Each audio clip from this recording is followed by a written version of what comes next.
Ajandaan keenya jahaffaan wixinee labsii mana murtii aadaa hundeessuudhaaf sadarkaa Oromiyaatti qophaa'e irratti mari'achuudhaan mirkaneessuu ta'a.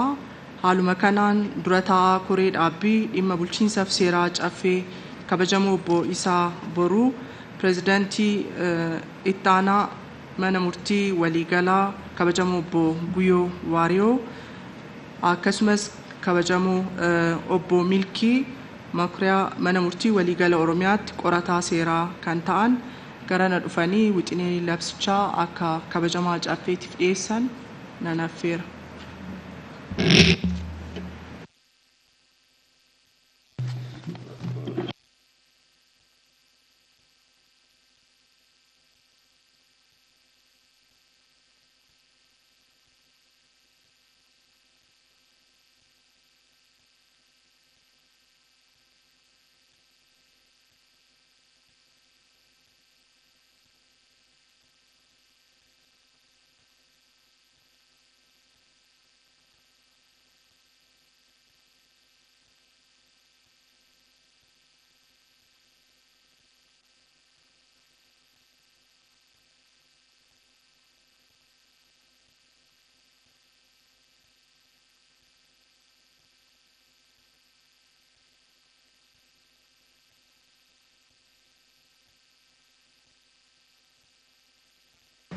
Taayee kabajamoo obbo Isaan barbaachisummaa isaa irrattii fi dhimmoota kabajamaa caffeedhaaf ka'uu qaban gabaabsanii dhiyeessan.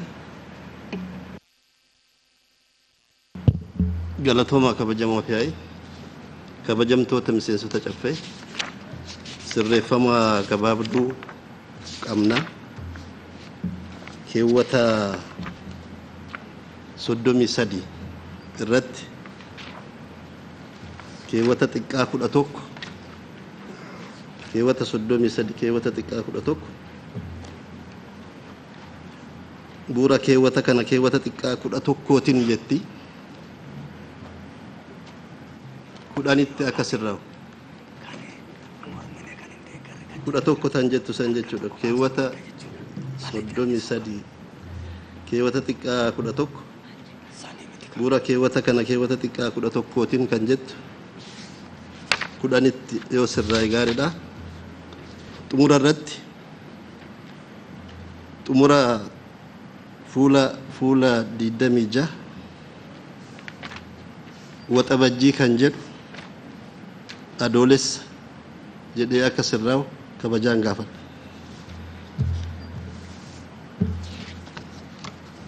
Itti aansuudhaan yaada murtii dubbisa. Guyyaa 10 2013 wixinee labsii manneen murtii aadaa naannoo Oromiyaa hundeessuu fi beekamtii kennuuf qophaa'e lakkoofsa kana ilaalchisee gabaasa fi yaada murtii koree dhaabbii dhimma bulchiinsaaf seeraa caffee Oromiyaatiin dhiyaate. Manneen murtii aadaa hundeessuun yookiin beekamtii kennuun hawaasni tajaajila haqaa dhaqqabamaa ta'e akka argatu dhugaa fi haqa baasuu irratti bu'a qabeessa ta'an adeemsa salphaa hordofanii fi hariiroo hawaasaa cimsuu dandeessan diriirsuun barbaachisaa ta'ee argameera. Bu'uuruma kanaan dambii akkaataa gurmaa'ina hojimaata naamusa miseensotaa fi sirna walgahii caffee mootummaa naannoo Oromiyaa murteessuuf bahe lakkoofsa 6 muraa 2011 keewwata 38 keewwata xiqqaa 2tiin wixinee labsii manneen murtii aadaa naannoo Oromiyaa hundeessuu fi beekamtii kennuuf qophaa'ee dhiyaate irratti koreen qindeessituu caffee walgahii guyyaa 28 ji'a 10ffaa bara 2013 taa'een qabiyyee waliigala wixinee labsicha irratti dubbisa duraa erga geggeessan booda gara koree dhaabbii dhimma bulchiinsaaf seeraa caffee Oromiyaatti qajeelchaa jira.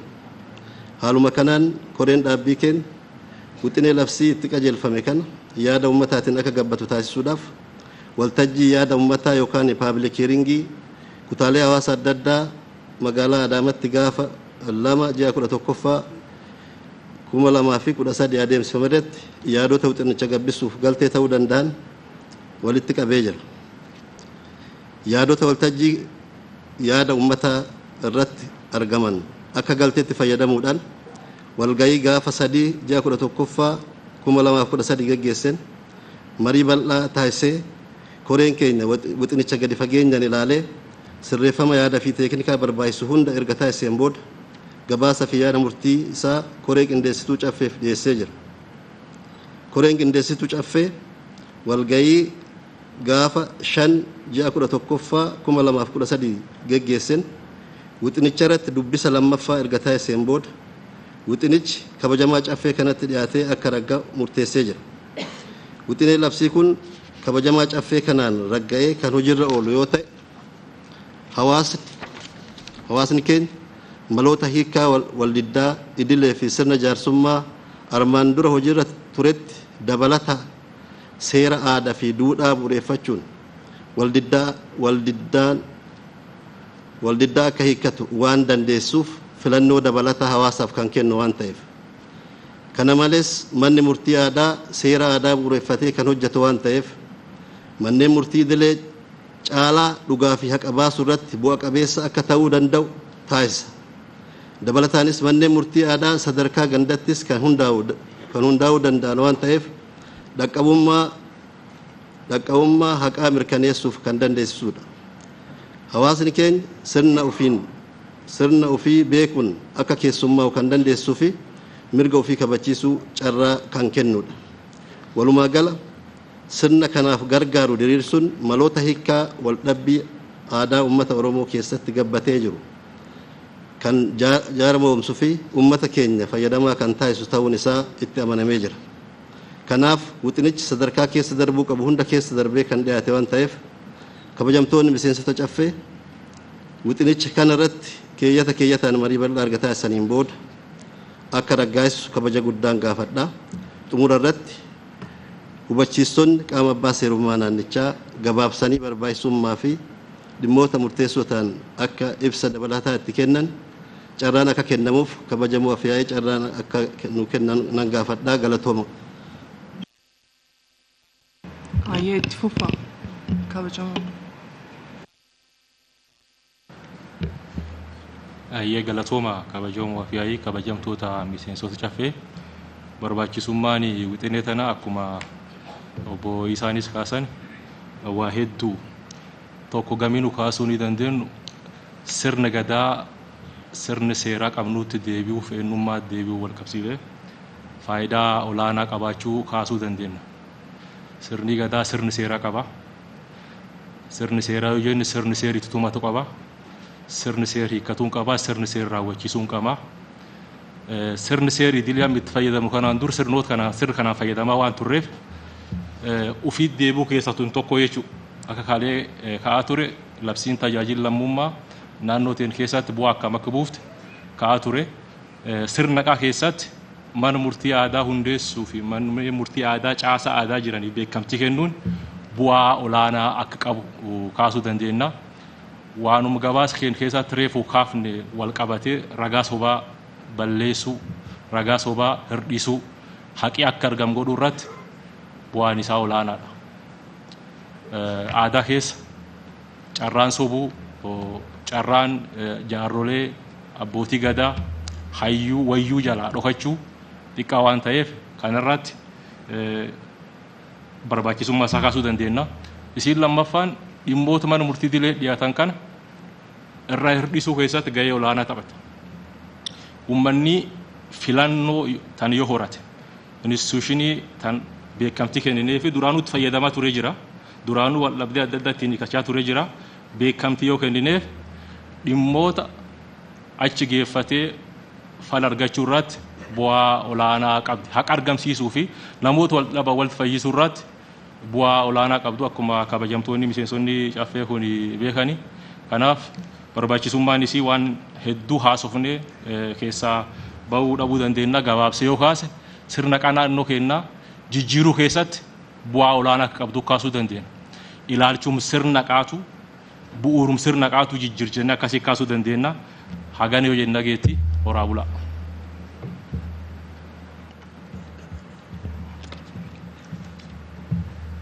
Galatooma jedhaanis kabajamoo afyaa'ii taansee barbaachisummaa mana murtii aadaa hundeessuu fi beekamtii kennuudhaan walqabatee wixinee qophaa'e akkasuma barbaachisummaa isaarratti qabxii ijoo muraasa ta'an qofan dhiyeessa. Akkuma beekamu gaa heerri mootummaa naannoo Oromiyaa keewwata 62 muraa tokko jalatti manneen murtii aadaa hundeeffamuu yookiin beekamiinsi kennamuu fi danda'a bifa hedduun tumamee jira. Tumaa heera mootummaa kana akkamitti hojiirra oolchuun danda'ama isa jedhu irratti qorannoon gaggeeffamee jira. Instituutii Leenjii fi Qorannoo Seeraa Oromiyaatiin qorannoon gaggeeffame kunis dhimmoota akkamiitu manneen murtii aadaatiin ilaalamuu danda'a. Aangoo fi gurmaa'insa akkamii qabaachuu danda'a manni murtii aadaa kun kan jedhu akkasuma immoo yeroo ammaatti haalonni dandeessisoon manneen murtii aadaa hundeessuudhaaf mijataa ta'an ni jiru isa jedhu irratti qorannoon gaggeeffamee jira.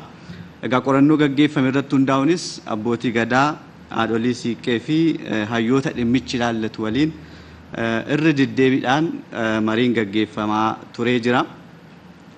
Wixineen labsii kunis qorannoo gaggeeffame kana akkasuma mariiwwan kanneen qaamolee ilaallatu waliin irratti taasifame bu'uura godhatee kan qophaa'edha jechuudha. Egaa qorannoon gaggeeffames akkasuma mariiwwan garaagaraa dhimma kanarratti wixinee kanarratti qorannoo kanarratti taasifamaa turan manneen murtii aadaa hundeessuun akkasuma beekamiinsa kennuufiin tokkoffaa haalli mijataan jiraachuu agarsiisanii jiru jechuudha. Gama tokkoon seerri aadaa fi jaarmiyaaleen waldhabbii hiikuuf dandeessisan jiraachuu uummata keenya keessa aadaan kun jiraachuun isaa bakka tokko tokkotti irra caalaa gabbataa ta'ee bakka tokko tokkotti gurmaa'insa mataasaa kan qabu haqa tajaajila haqaa kana kennaa kan jiru waldhabbiis bifa bu'a qabeessa ta'een hiikaa kan jiru ta'uusaa kan agarsiisedha jechuudha qorannoon gaggeeffame. Gama biraatiin hawaasa keenya bira uummata keenya bira sirna aadaatiin sirna ofii kan ganamaatiin buluudhaaf fedhiin jirus olaanaa ta'uusaa qorannoo fi mariiwwan gaggeeffaman kun ni agarsiisu jechuudha. Gama biraatiin gama mootummaa naannoo Oromiyaatiinis aadaa uummatichaa deebisanii cimsuudhaaf fedhii fi kutannoon jiru olaanaa ta'uu fi inni kunis akka haala mijataa tokkotti ilaalamuu kan danda'u ta'uusaa qorannoon gaggeeffame kun agarsiiseera jechuudha. Bu'aawwan hedduun manneen murtii aadaa hundeessuu irraa argamuu danda'an akka ammas ka'aa ture. Gama tokkoon mirgoota lammiileen gamtaadhaan gonfatan jedhamee heera mootummaa keessatti taa'e keessaa inni tokko mirga aadaan ofii akka gabbatuu fi guddataa adeemu qabanidha. Heera mootummaa naannoo Oromiyaa keewwata 106 jalatti akka dirqama mootummaa tokkotti ibsamee kan jiru jechuudha. Manneen murtii aadaa hundeessuun dirqama kana akka mootummaattis ba'achuun akka danda'amu akka uummataattis mirga kana gonfachiisuu kan dandeessisudha jechuudha. Gama biraatiin manneen murtii aadaa hundeeffamuun isaanii dhugaa baasuu fi haqa kennuu irratti bu'a qabeessa akka ta'e qorannoon gaggeeffames muuxannoon biyyoota tokko tokko ilaalamanis isa kana agarsiisa. Tokkoffaan safeeffannaa aadaa fi jaarmiyaa ofiitiif hawaasichi qabu irraa kan ka'e rakkooleen ragaa sobaatiin wal qabatee bal'inaan ka'aas ture. Maqsuu keessatti manneen murtii aadaa gahee olaanaa akka qaban gama biraatiin sirna kakuu aadaa keessa jiru dabalatee sirni aadaa keessatti falmiin ittiin qulqullaa'u dhugaa baasuuf haqa baasuudhaaf abbaa mirgaatiif mirga kennuudhaaf gahee olaanaa akka qaban qorannoon kun ni agarsiisa jechuudha. Gama biraatiin ammas dhimmoonni araaraan waliigalteedhaan kan xumuraman waan ta'eef waldhabdoota walitti fayyisuu irratti hariiroo gaarii waldhabdee dura ture bakkatti deebisuu irratti gahee olaanaa ni qabaatu jechuudha. Kun immoo nageenyaa fi tasgabbii hawaasa keessatti uumuu irratti faayidaan inni qabu olaanaadha isa jedhu. Faayidaan inni biraa dhaqqabummaa wajjin wal qabatee kan jirudha. Dhaqqabummaan fageenya lafaa hambisuu wajjin wal qabatee jiru akkuma jirutti ta'ee baasii xiqqeessuudhaan falmiin manneen murtii aadaa sadarkaa gandaatti hundaa'an irratti xumuramuu danda'uun falmii bifa idileetiin gaggeeffamu keessatti himata qopheessuuf deebii qopheessuudhaaf abukaatoodhaaf geejjibaaf baasiiwwan garaagaraa hawaasni keenya saaxilamaa fi jiru hambisuu keessattis gahee olaanaa qabaachuun isaa dhaqqabummaa haqaa kan dabalu. Gama biraatiin ammas adeemsa salphaa ta'e kan kan hordofu waan ta'eef manneen murtii aadaa sirna aadaa keessa jiru seera aadaa bu'uureffatanii falmii kanii kan waan ta'eef gama tokkoon jechoota falmii ofii beekuun akkasuma immoo jaarsa ofii filateen seera aadaa ofii beekuun adeemsa falmii ofii beekuun hawaasa keessa aadaa keessa jiruun falmii hiikkachuu danda'uunsaa dhaqqabummaa haqaa mirkaneessuu keessatti gahee olaanaa akka qabu kaasuu fi ittaansee gaggabaabsee qabiyyee wixinichaa maal akka ta'e agarsiisuu yaala. Wixineen qophaa'e kun kutaa 5tti qoodamee jira. Yeroo tokko maal haa goonu oradii wixineen labsichaa dhaqqabee yeroo marii irratti mari'atanii ibsas kennaafii turtan waan ta'eef kabajamaa miseensa caffee irraa gaaffii ka'e irratti yoo yaada kennan wayya. Akkas wayyaami argattanii turtan waan ta'eef. Kanaaf kallattiidhaan ibsa nuu kennitaniif galatoomaa jecha ittaansuudhaan wixinee labsichaa irratti gaaffii fi yaada akka kaastaniif carraa manaaf hin kennaa sana irratti wal qabsiisanii ibsuu isaaniitu caala jedheen. Warri gaaffii yaada qabdan wixineen labsiisiin harka tureeraa yeroo marii irratti mari'attanii jirtanii waan dabalamuu qabu fooyya'uu qabu irratti yaada kaasuu dandeessu.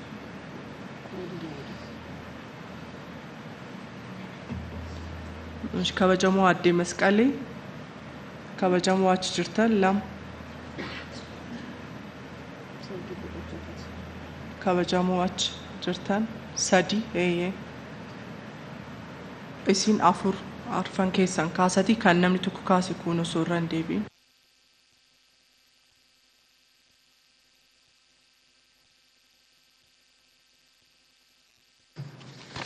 Ishi galatoomaan jedha kabajamtuu Afyaa'ii. Ani kanini kanarratti yaada kan hin kennu akkuma waltajjii irraa ka'ee mari'ataas turre dubbisaas turre gatii ta'eef ani kuni gaaffii yeroo gara yerootti haqa uummata kanaa mul'isuuf akkuma pirezidentii mana murtii irraa ka'e soba iddoon itti hafu qisaasama qabeenyaa irraas uummata keenya iddoon itti hambisu dhugaanis iddoon itti mul'atu iddoo kanatti jechuudha. Kanaaf an kun akkasitti duudhaa oromummaatti uummati keenya deebi'ee ammayyummaa keessaa ba'ee ragaa sobaa ba'uu keessaa ba'ee walii isaa jibbuu keessaa ba'ee jecha jaarsoliillee dhaga'utti akka deebi'u. Maaliif akka biyya keenyaatti amma yoo teenye ilaal jaarsoliin ulfina aadaadhaan araaramuun duudhaa keenya sirna gadaarraa kan maddee eenyummaa keenyaaf aadaaf seenaa keenya illee uummatii biyya biraattiin fayyadamuu nu yoo of dagannee rakkoo keessa of gashaa turuun keenya baay'ee rakkoo biraatiif nu saaxilaa ture gatii ta'eef duudhaa aadaaf seenaa eenyummaa keenyatti deebi'uun kun immoo murteessaadha. Ani haqi iddootti argamuuf nami qisaasamarraa walaba ta'e kan mana murtiitiin sila dhiyaataa turerree eenyu kan ragaa sobaa ba'u kan jedhu kan deebi'e nuuma kan ragaa sobaa ba'u mana murtiis waan gaafannu hin qabnu utuu beennus kan saaxiluu dhiisu nuyi gatii ta'eef amma nami dhugaaf dhugaarratti gandarraa kee hundaa'u kan jedhu kanatu na gammachiise. Maaliif rakkoo guddaan gubbanatu hin ta'in gandarra jira kan ragaa sobaa walitti qindeessee wal kasasu gandarra kan qabeenyaarra himata sobaa dhiyeessu gandarra. Kanaaf qonnaan bulaan keenya saamicha keessaa ba'ee duudhaa eenyummaa isaatiitti deebi'ee jaarsoliin biyyaallee yeroo isaan itti kabaja argatanidha kana keessatti. Amma murtii duwwaatu hin ta'in kabajii eesseera kan jedhu jaarsa biyyaa bira jira. Jaarsolii biyyaa biratti amma kakaadhaan nami dhuguma dhaqee kan kakatee waan dabsa kan jedhu yaadu gatii ta'eef an kun haqa argamsiisuudhaa fi qabeenyaa nami akka hin saaxilamneef kan kanaan durallee amma hojii seeraa dhiisaniillee kanumaaf abukaattoo ta'anii kan nama walitti naqanii gidduu nyaatan baay'ee jira kan beenu. Hojii mootummaallee gadhiisanii yeroo achiin rakkoon hannaatti mul'atu asiin ba'anii dhaqanii abukaattoo seeraa ta'anii kanuma irratti jechuudha. Biizinasii mataa isaanii godhatanii kan hojjetan baay'ee beenna garuu sadarkaadhaan nami rakkoo uumu eessatti iyyuu hin ba'u gatii ta'eef kara kanallee qabamee manni murtii aadaa kun haqa uummata keenyaa nami keenya jibba keessaa akka inni ba'u gara jaalalaatti akka inni dhufu eenyummaa jaarsolii Oromoo akka dhaggeeffatu gurra akka kennuuf kan rakkoo nutti uume wal dhaggeeffachuu, gurra walii kennuu dhiisuu, umurii wal kabajuu dhiisuu dhagatii ta'e kuni kara seeraa duwwaatu hin ta'in duudhaa eenyummaa keenyaatti illee nu deebisuu isaati kan inni ilaalu. Iddoo tokko tokkotti rakkoo keessaa nu baasa amma yeroon taa'ee ilaaluun akkamitti raawwata eenyuun raawwata kan jedhu wixinee kana booddee kan diriiru ta'e garuu gandarraa ka'ee kun ta'uunsaa gaariidha. Warri abukaattoo seeraa ta'anii kanallee uummata keenya walitti naqanii asiin kasasiisanii asiin immoo deebii kennanii gidduutti uummata kana qabeenyaa isaa saamanii kiisii isaa keessatti kana fudhibee waan dhugaan arganneef qarshii fixullee kanaan iddoo isaatti hin deebi'a gatii ta'eef keessuma keessaa naannoo waldiddaa gaa'ilaa kan jedhu kan sila mana kana keessaa kaatu aadaadhaan jaarsoliidhaan kan numaa turedha. Amma garuu waldiddaan gaa'ilaa waanuma xiqqoorraaf yeroo gaa'illi diigamee daa'imman daandii irratti bittinnaan argaa jirra gatii ta'eef kun karaa kamiini dhalaas haa ta'u dhiiras haa ta'u jaarsas haa ta'u ijoollees haa ta'u duudhaa eenyummaa keenyaatti deebinee duudhaa oromummaa keenyaan dubbii tasgabbeessinee ilaallee jaarsolii keenya kabajnee kan jaarsolii dhaggeeffachuu didee kara kana dhaggeeffatee eenyummaan keenya kana keessatti mirkanaa'uun baay'ee gaariidhaan jedhaani hojiitti hin galle gatii ta'eef ani gaaffii kana irratti hin qabu yaada koo dhuunfaadha galatooma.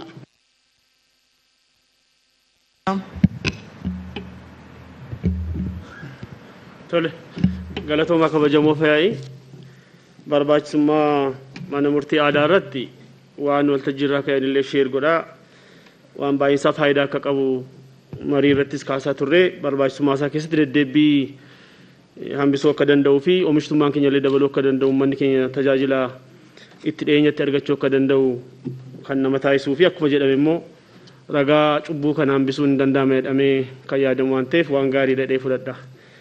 Qabsoonis yeroo adda addaa kan geggeeffamaa ture maalummaa aadaa keenya deebisuudhaaf qabsoon geggeeffamaa ture. Inni kun dagatameera gaaffiin kan deebanii godhamee isa iddoo qaama jirutti qoratamee kun dhiyaachuunsaa waan nama gammachiisuu fi hojiirra oolmaa isaa fi hundi keenya tumsuu akka qabnu nama wadha. Kanatti aansee dhimmoonni kiliir ta'uu qaban jedhee yaadu tokko mana murtii shari'aa wajjiniin iddoo baay'eetti manneen murtii shari'aa hundeeffamanii jiru. Isaa wajjiniin walitti dhufeenyii fi garaagarummaan isaanii maal ta'a? Keezii akkamiin ilaalaa, keezii akkamiin aadaa ilaalaa kan jedhu sun walitti makimsee kan jiraannee fi isarratti kiliiratu ta'e kan jedhu qabaa. Isarratti wanni ilaalame yoo jiraate ibsi dabalataa kenname yaaduma jedhu kaasuudhaafin. Kan biraa sirna gadaa keessatti akkuma hundi keenya beeknu sirni gadaa sirna dhufaa darbaa keessatti diigamaa akka dhufeen beekamaa haa ta'uti sirna gadaa kana sirna dhufaa darbaa keessatti immoo tikfatanii asiin ga'anii jiru jechuudha. Keessaafuu godinaaleen akka Booranaa akka Gujii ammallee waan irraa baratamuu qabuu fi yuuniskoo irrattis akka galmaa'u kan godhamee fi aadaan Oromoo ammam sirna dimookiraasii gabbisuu keessatti gahee akka qabu kan mirkanaa'e ta'uu isaanii beekama jechuudha. So tumaalee seeraa kana keessatti qaamni istiraakcharii gadaa keessatti yookaan caaseffama gadaa keessatti warri seera tumuu jira jechuudha. Isaan kana inkaareej godhuudha moo waan amma kana ijaaruutu irra gaariidha yaa'iitiin kan jedhu kun otoo qoratame yeroo ta'e innis otoo ilaalame maaliif jennaan isaanuma jabeessinee karaa qabsiisuudha moo akka isaan impaawer ta'anii akka isaan aangeeffaman godhuudha moo haaraa kana filuudha uummataan kan jedhu kunillee isa kana wajjin walitti bu'uu booda sirna gadaa amma ni ijaarrannee yookaan immoo bifa haaraatiin ijaaramee godinaalee hunduma keessatti ijaaramuu qaba jedhamee karaa biiroo aadaas hojjetamaa jiru kana wajjin walitti bu'uu sirna tumaa sirna gadaa kana keessatti warri akka hayyuu seeraatti hojjetan jira waan ta'eef isaaniin maaliif inkaareej godhuu dadhabee kan jedhuu fi amma ilaalameera inni kan jedhu kaasumaaf. Kan biraa yaa'ii gaggeeffamedha. Yaa'ii gaggeeffamu kana keessattis walitti qabaa kan ta'u walitti qabaan pirezidaantii mana murtii aanaa fi itti gaafatamaa waajjira aadaa fi turizimiitiidha. So ufaa danda'an impaawar goonaguu jennu keessa seentummaan asitti qabanuu hin danda'u. Inni kunis akkamitti ilaalame yoo amma danda'anii deemanitti yookaan exercise aangicha godhanitti dhoote okay fudhachuu danda'ama garuu keessa seentummaan qaama mootummaa jedhamee booda hiikoo biraatti kennamuu kan jedhu kanas ilaaluun danda'ama ta'e akkamitti kan jedhu sasotoo yaadni irratti kenname yaaduma jedhu kaasuuf. Kan biraa baay'ina miseensotaa irratti kan taa'e baay'inni miseensotaa ulaagaa taa'an sanaan kan filamanii kan jedhame kaa'ame nama 7 eerameeti namni 5 keessaa filama san keessa dubartiin tokko kan jedhu. baay'ina hawaasaa jiruun isa kana baalaansii isaa eeguudhaaf immoo dubartoonni lama ta'anii akkamitti ilaalame inni kuni kan jedhuu fi iftoominaan dubartoonni isa kana keessatti illee qabaasuu keessatti gahee qabu hojii misoomaa keessatti akkuma gahee qaban kana keessattis gahee qabu jedhamee yaadamuuf maaliif otoo sadii fi lamatu ta'e kan jedhu sana qabaa isas otoo ilaalame hojii keenyaa fiikoo qaba yookaan galma gahiinsa mana murtii aadaa kanaaf gahee qaba jedhee waan yaaduuf jechuudha. Kan biraa dhimma mana murtii irratti ilaalamu abbaan dhimmaa tokko gara mana murtii aadaatti naaf haa deebi'u yoo jedhe hin danda'ama deebiinsaa yoo ta'e keezii akkamitti garasitti deebi'uu kan danda'u kan jedhu inni kunillee daangeffamuu qaba jechuudha. Kan intarestii mootummaa wajjin wal qabatu baay'een jira. Haa ta'u keeziileen mana murtiitiin ilaalamaa turan abbaan dhimmaa gara mana murtii aadaa kanatti naaf haa ilaalamu kan jedhu ta'e nayyamama yoo ta'e dhimmoota akkamiitu achitti yoo gaafatame deebii argatuu danda'a kan jedhu kun waliinis otoo kiliir ta'e yaada jedhu qabaa ulfaadhaa kan makaasuuf. Hayyee daqiiqaa 15f shaayii buna dhugnee deebina.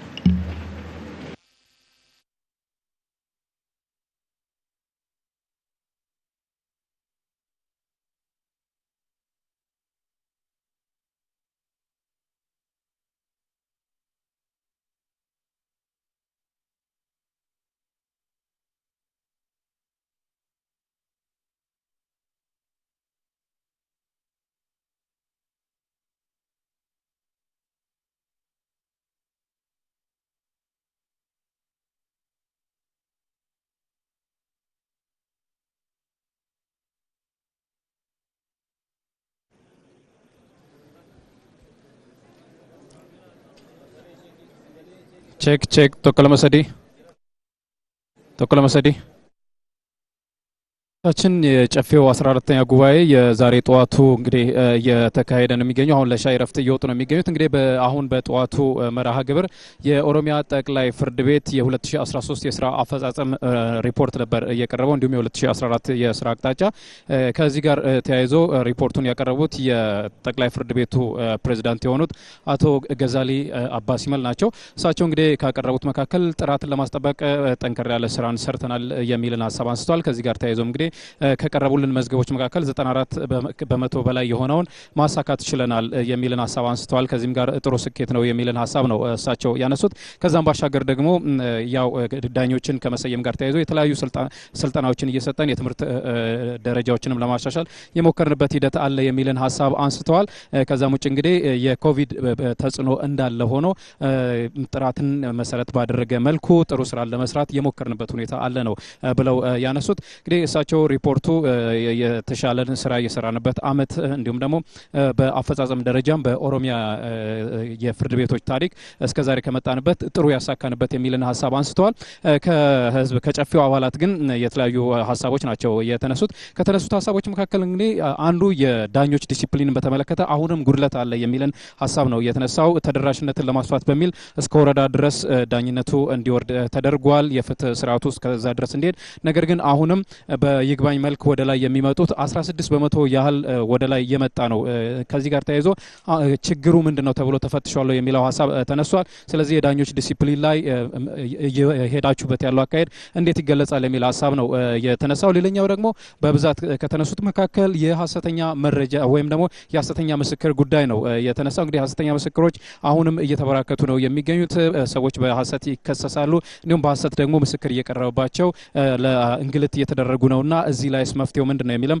ሌላው የተነሳ ነው ከዛ ውጪ ከአባላቱ በስፋት ከተነሳው መካከል ደግሞ ከፍቺ ጋር የተያዘ ትዳር ከመፍረስ ጋር ተያይዞ የሀብት ክፍፍል እንዲሁም ደግሞ ሌሎችም አብሮ ተያይዞ የሚነሱ ጉዳዮች አሉና ከዛ ጋር ተያይዞ እንዴት ነው እየሰራችሁ ያላችሁት የሚል ሐሳብ ተነስቷል ማለት ነው በዚህ ላይ እንግዲህ ምላሾች ተሰጥተዋል የጠቅላይ ፍርድ ቤቱ ምክትል ፕሬዝዳንት የሆኑት አቶ ጉዮ የመጀመሪያው ምላሽ የሰጡት እሳቸው ናቸውና እሳቸው በምላሻቸው እንግዲህ በተለይ ከሐሰተኛ ምስክር ጋር ተያይዞ ሐሰተኛ ክስም አለ እና ይሄ ከህብረተሰቡ ጋር በጋራ ተሳትፈን ልንሰራው የሚገባው ጉዳይ ነው የሚልን ሐሳብ አንስተዋል ከዛም ባሻገር ከተነሱት መካከል እንግዲህ ከዳኞች ስነ ምግባር ወይም ዲሲፕሊን ጋር ተያይዞ እሱን መስራት ያለብንን ስራ በቀጣይም እንሰራለን የሚል ሀሳብ አንስተዋል። ከዛም ውጪ ግን ከቋሚ ኮሚቴው ሰብሳቢ ከሆኑት ከአቶ ኢሳቦሩም በተመሳሳይ የቀረበው ሪፖርት የተሻለ ስራ የተሰራበት ስለመሆኑ ተመልክተናል።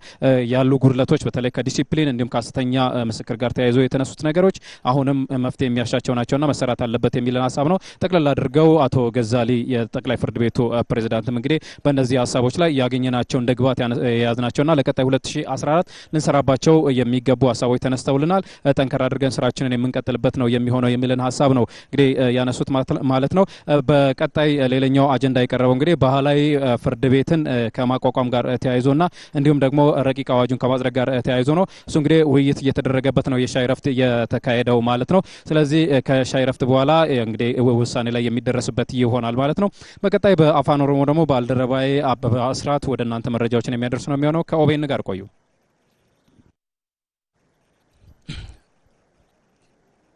Egaan kabajamtoota hordoftoota OBN tamsaasa keenya kallattii ammas akkumatti fufeetti jira. Walga'iin idilee 14ffaa waggaa 6ffaa bara hojii caffee 5ffaa guyyoota 2 ta'amu har'as oolmaasaa guyyaa har'aatiin ganama gabaasa mana murtii waliigalaa Oromiyaa dhaggeeffateeti kan inni jiru. Gabaasa kanas kan dhiyeessan pirezidaantii mana murtii waliigalaa Oromiyaa obbo Gazaalii Abbaa Simalii. Isaanis egaa gabaasa isaanii keessatti keessumattiyyuu qaqqabummaa bilisummaa teeknooloojiitti fayyadamuu fi sihoominaan hojjechuu irratti galmee hedduu ilaaluu irratti kan bara darbeerra hojiiwwan gurguddoo akka isaan hojjetaman bal'inaan kaasaniiti kan isaan jiranii. Keessatti iyyuugaa qaqqabummaa wajjin manneen murtii babal'isuu keessatti ijaarsa adda addaa geggeessuu keessatti teeknooloojiidhaan fayyadamuu irratti dhaddacha ifa godhanii viidiyoo konferensiidhaan adeemsisuu irratti hojiiwwan gurguddaan akka hojjetaman kaasaniiru. Haa ta'u malee ammas qormaata guddaa sirna haqaa ta'aa kan jiru ragaa sobaatii jedhanni.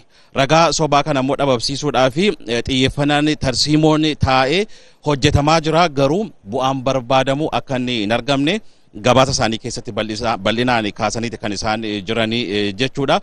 Sanaan wal qabsiisuudhaanis keessattiyyuu abbootiin seeraa waan gaarii hojjetan akkuma isaan jiran murtoo kennuu irratti haqaan akka isaan murteessaa jiran kaan immoo dhimma naamusaan wal qabatees hanqinoonni darbanii akka isaan mul'atanii kaasaniiti kan isaan jiranii. Kana furuudhaafis keessattiyyuu sadarkaa manneen murtii godaa kaasee amma manneen murtii waliigalaatti leenjii adda addaa kennuudhaa fi tattaaffiin taasifame hojiin hojjetames guddaa ta'uu isaati kan isaan kaasan jechuudha.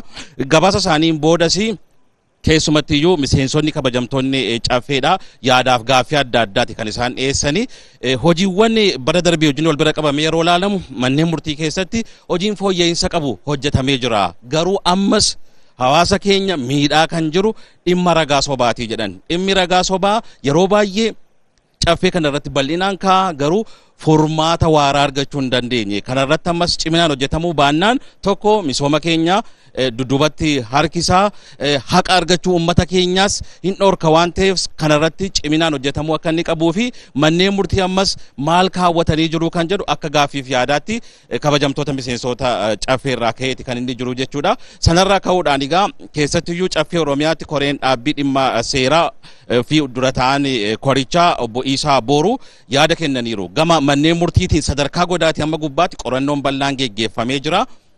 Akka ciminaatti qaqqabummaan bilisummaan teeknooloojiitti fayyadamuun waan gaariidha. Ammas garuu dhimma haqaa kana qoraa kan jiru waa'ee ragaa sobaa itti yaadamuu akka inni qabuu fi qorannaadhaan adda bahee akka inni jiru kana hojjechuudhaafis qaamoleen hundumtuu keessatti qooda fudhachuu qabu. Abbootiin amantaa, abbootiin gadaa, hawaasni, uummanni eeruu kennuudhaan haqa isaa dabarsee kennuun qabu. Yoo kana goone saaxillee ragaa sobaa fooyyessuu dandeenya kan jedhu bal'inaan kan isaan kaasanii.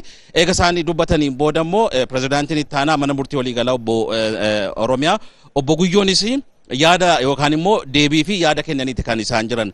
Dhimmi ragaa sobaa kun dhugaadha. Oromoon aadaa qabaa, safuu qabaa. Sanatti yoo deebide hiikuu dandeenya.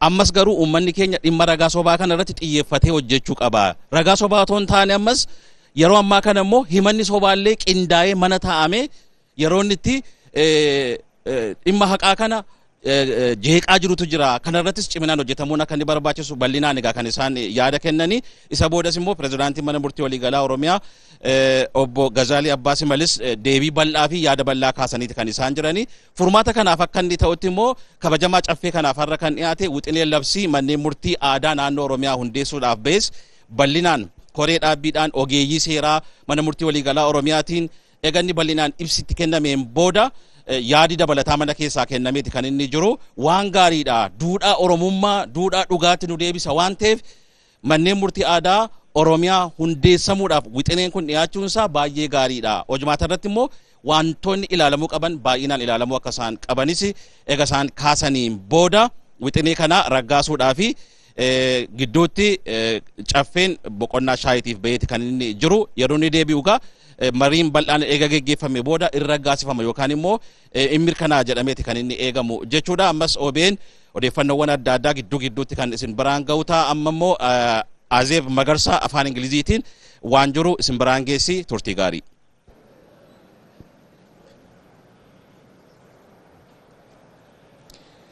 Thank you. This is OBN and you are watching live transmission from Café Hall today. The Café is holding its 6th-year, 5th working year and 14th regular session.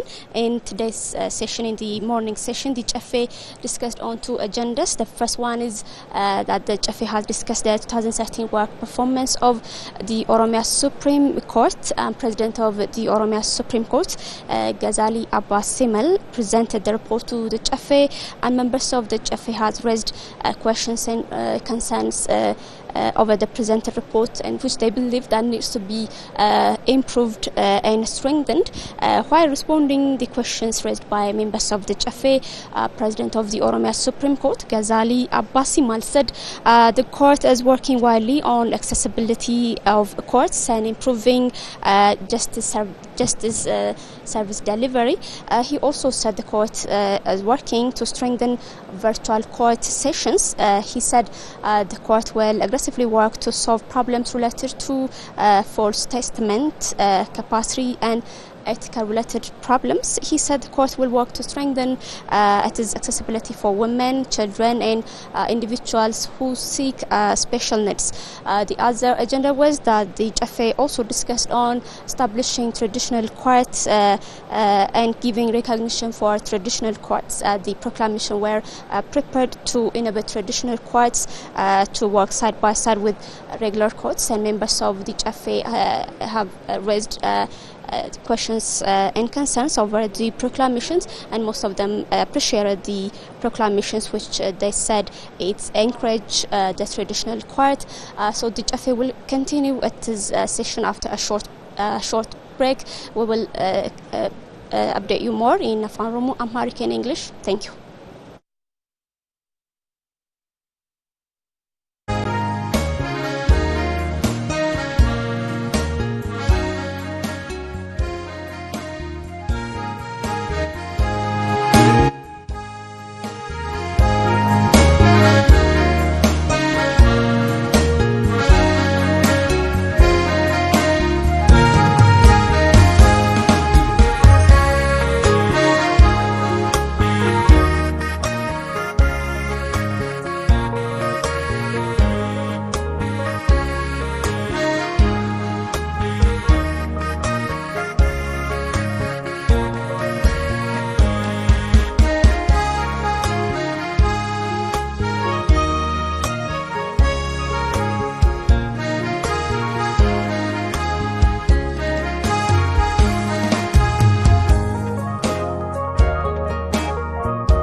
Sadaffaa.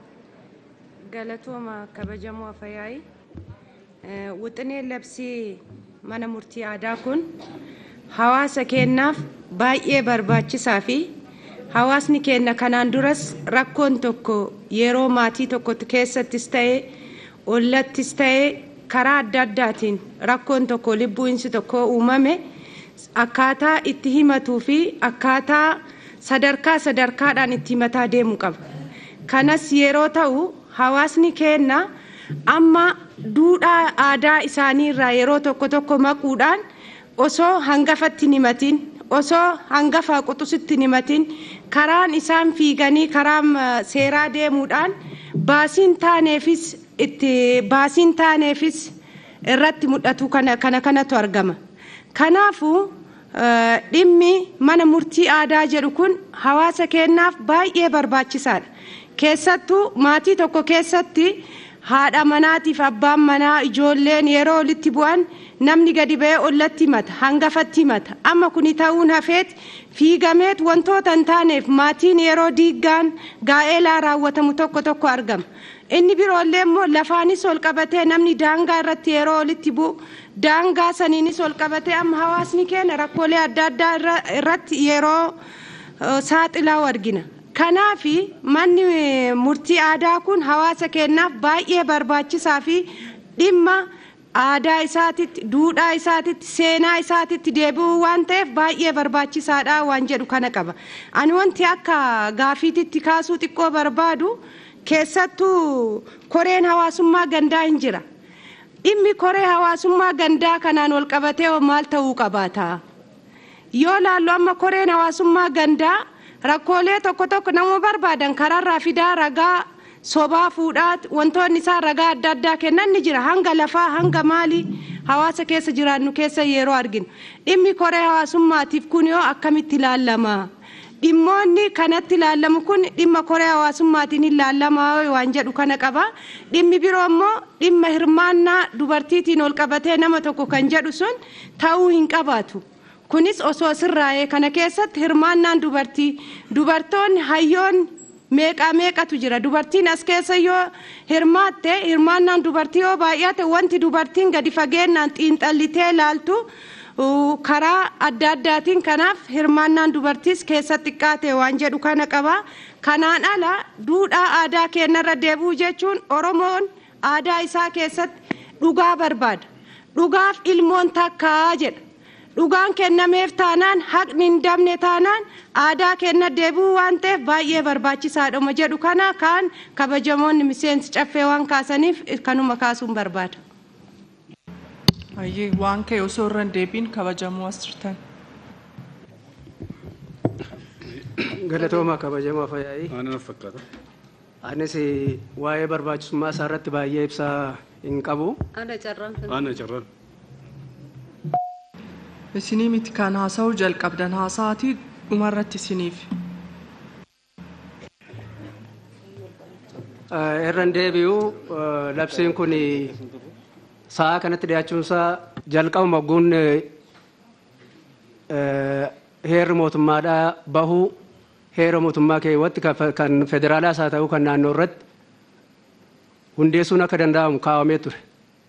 Akkuma labsiiwwan kaan harkifatanii as ga'anii amma dhiyaate malee heerri mootummaadhaa sun mana murtii aadaadhaa akka hundeeffamuun irra jiraatuu fi sanaan wanti baay'een akka sirraa'uun irra jiraatu labsii heera mootummaa lamaan irratti mul'ateetii jira.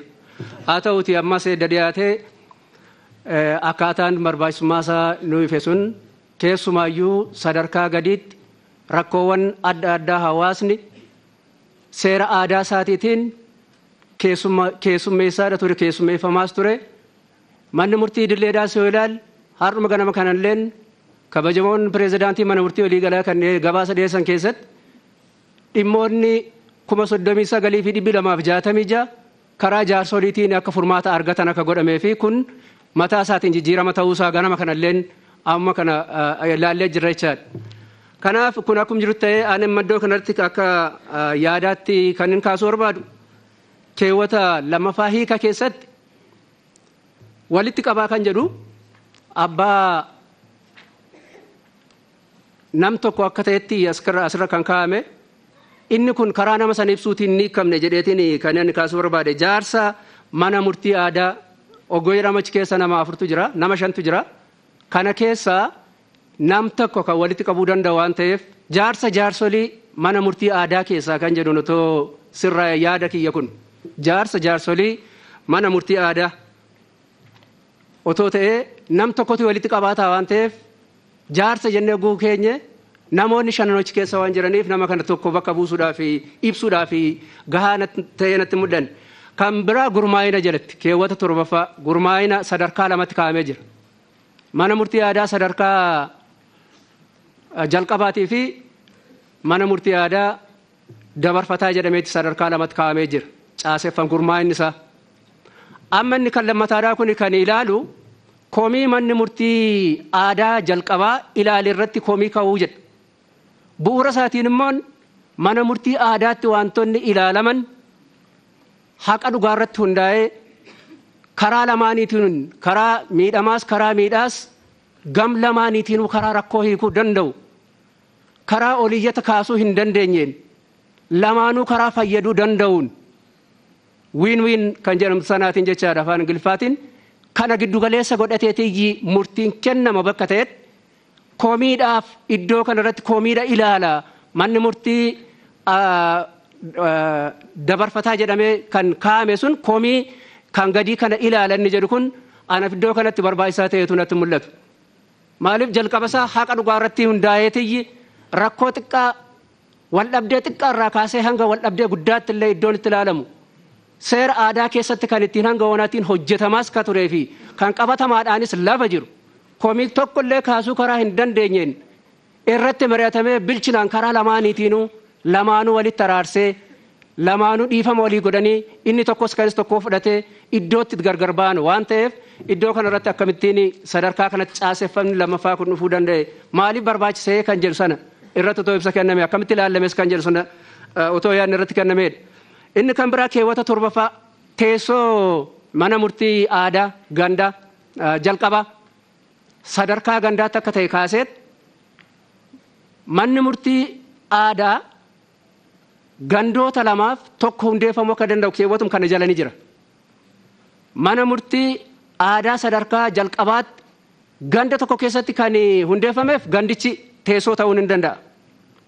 Lama sadii ta'anii tokko kan hundeeffameef garuu teessoon isaanii ganda kam akka ta'uu danda'u immoo asirratti ifaa miti. Ganda 2 fi 3 mana murtii aadaa tokko ni hundeeffama jedhamee ganda kam keessatti ta'uun akka sarara jiraatu asitti ifa ta'uun sarara waan jiraatuuf akkaataa kamiin ilaalamee asirratti ibsi dabalataa kennamee yaada hedduun qabaa galatooma. Kabajamoo dudduuba jirtan. Galatooma kabajamoo afyaa'ii wanni irra guddaan ani kaasuu barbaadu miseensonni kabajamoo mana keessaa waan kaasaniif wanna gabagabduu irratti waa jechuu barbaada jechaadha.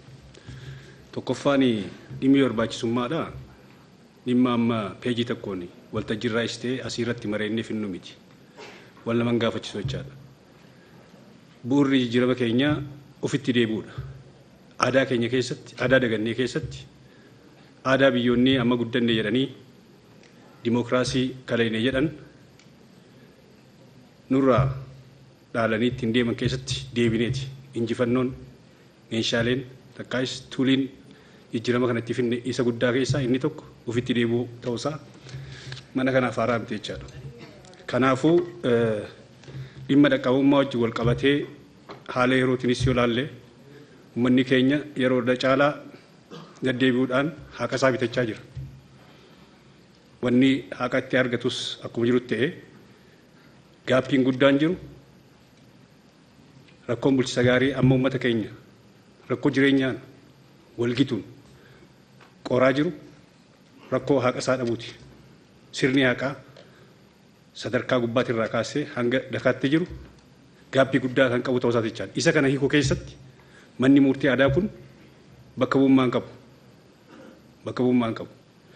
Sana qofa osoo hin taane yeroo isaa deddeebii keessatti humna silaa iddoo tokkotti taa'ee oomishaa fi oomishtummaa isaa guddisuu danda'u haquma isaa argachuudhaaf deddeebi'uu keessatti yeroon inni israaf oomishtummaa irratti dhiibbaan inni qabu olaanaadha jechaadha. Bahii inni as keessatti baasu haqaanis uf tajaajiluunis haqa isaa bitachuudhaafis seeraan alatti wanni baasu waan bal'aadha jechaadha. Wanta kana cufa walitti qabnee gaafa laallu wantoonni amma barbaachisummaadhaaf mana kana keessatti dhiyaate gahaa miti barbaachisummaan isaa wal kaafachiisu kan jedhu kaasuudhaaf. Inni biraa wanni minaalbaat qabiyyee keessatti mana keessattis mari'achaa ture. Keewwata isaa barbaadaa ture. Namni mana murtii aadaatti dhimma isaa dhiyeeffate tokko irra deebi'ee gara mana murtii idileetti dhiyeessuu hin danda'u jedha. Inni suni mirga nama sanii dhibuun ta'u. Amma mana murtii shari'aa keessatti gizee ilaaltu abbichi mana murtii shari'aa keessatti dhiyeeffachuu barbaadu mirga isaa dhiyeeffata. Gaafa achitti immoo hiikamuu fidee mana murtii idileettis dhiyeeffachuu danda'a. Isa kanarratti warri dhiyeesse qoreen dhaabbitis ta'e warri mana murtii silaa yaadatti kan jechuu barbaadati. Lammaffaa dhimma aadaatii hojii gizee ol qabsiifnee wantoonni keenya dhufti heeraa fi seeraan hoogganamuun isaanii isa san si'eessu jechaadha. Laffaatillee xiqqeessu jechaadha. Seerri itti ba'uunsaa barbaachisaadha. Aadaa Oromoo takkaayis aadaa sirna gadaatii hojii gizee walitti qabnu laallu wanni amma asitti dhiyaate kun hin dhiphanne fakkeenyaaf amma walitti makamiinsa hin qabu.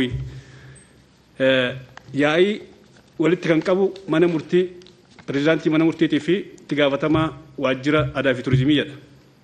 Sababni isaa maali jennee gizee mari'annu aadaa fi turizimiin wanta kana aadaan akka utubu jedha. Garuu aadaa fi turizimiin walitti qabaa ta'urra yaa'ii sanii ta'urra barreessaa silaa ta'ee gara aadaa kanaan wanna jiru qoratee deeggaruurra keessatti bu'aa qabamoo walitti qabaa ta'ee qaamni raawwachisaa tokko aadaa kana keessatti lixee ammas aangoo isaanii gizee ilaaltu nama rakkoo qabu qoratee rakkoodhaan irra ga'ee waggaa 8 jedhama jedha sirriidha kun. Garuu jarri kun immoo tarkaanfii fudhachuu danda'a jedha. Kana wajji walitti qabnee wanti kun xiqqeesha walitti nu duraa hin makuwi. Yoo check and balance ta'ee akkuma mana murtiitirraa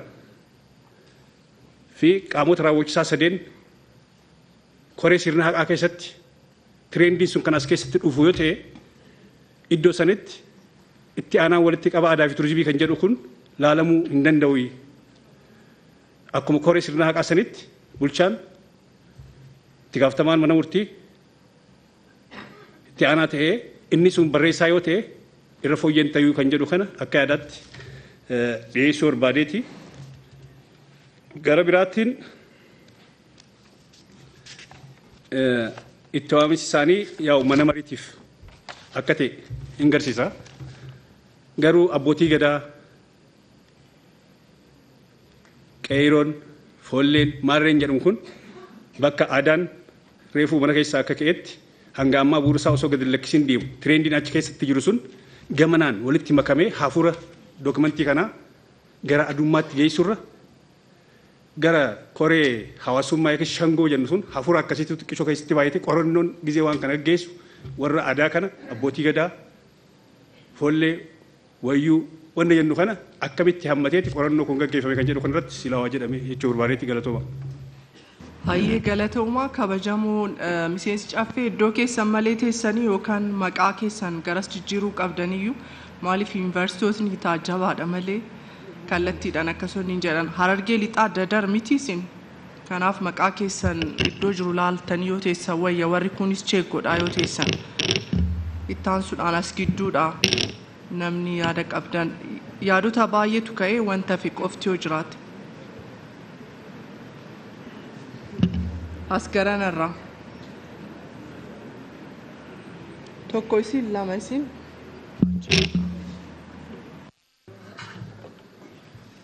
galatooma kabajamoo afyaay jecha akkaataa manni murtii aadaa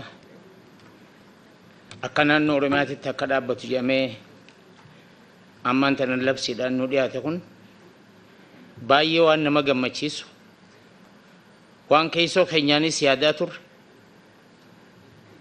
fakkeenyaaf kanaan dura kabajamoo pirezidaantiin keenya obbo Shimallis duudhaa Oromummaa ganamaatitti haa deebinu jechaati ture. Dhimmi kun gaggeessota Oromootiin hayyoota Oromootiin xinxilame arraan tana manni murtii aadaa labsii kanaan akka hundaa'u nu godhamuun isaa gammachuu daangaa hin qabne natti dhagama an keessoo kiyyaan yoo kan dhugaa dubbannu taate. Maaliif sababni isaa manni murtii hoggaa deemu namni keenya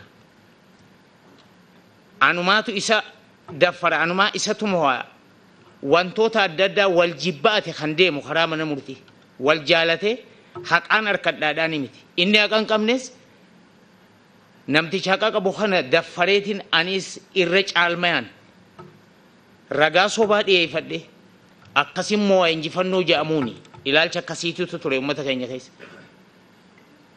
Fakkeenyaaf waan inni hin qabatamaan ani beeku cawwaaqaa keessatti dubbii hanga mana murtii olaanaa irraa ka'ee mana murtii olaanaa dhaqee manni murtii olaanaatirraa hanga hospitaala Xiquur Ambassa deeme Xiquur Ambassaarraa hanga Dabuub Afrikaatti haa deemamu jedhameetu cawwaaqaa keessa gad deebi'ee dhimma aadaa kanaan dhumee jira qabatamatti wanti beeknu.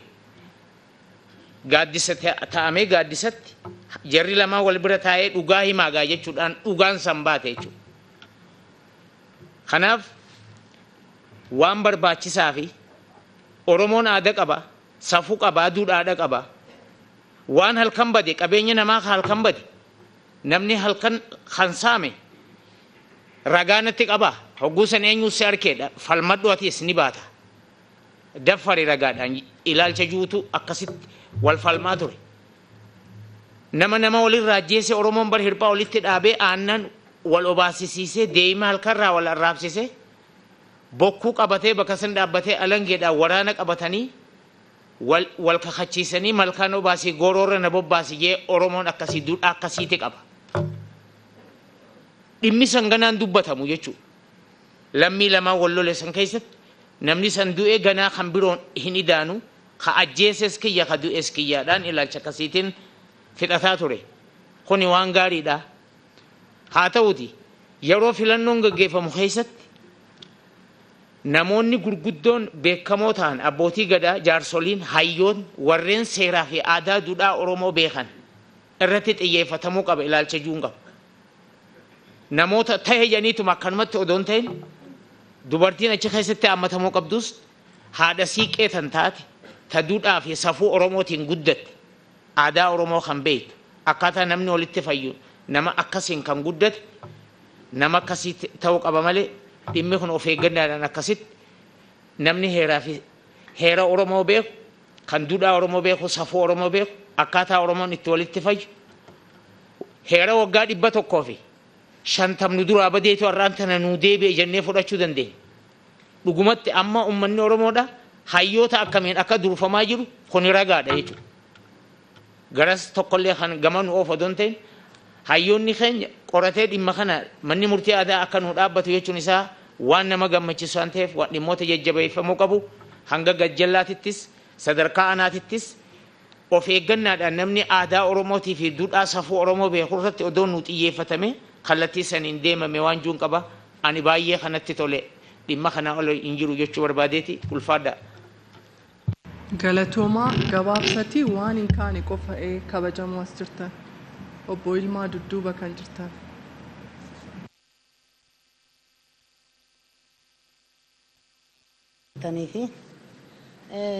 Waan nama gammachiisu tokko yoo argan odoo dhiisanillee homaayyuu miti garuu yoo duraa carraa baay'ee dhabnee yennaan baay'ee mufatuuf ta'e amma gammade irra caalaa wantummaan duraa kana dhabnee sona dhabne jedhe Oromoon bakkeen jaarsi jiruu fi eddoon biraa addaan jaarsi hin hidha hin hiika hin araarsa aadaan keennallee duudhaan keennallee kanarra dhufe kalees abboonni keenya yoo nu himan namni gara seeraa deemuu qeema keessatti jaarsotaan haawwataan haadha siinqetiin abbaa gadaatiin abbootii amantaatiin araaramuu qaba jedha.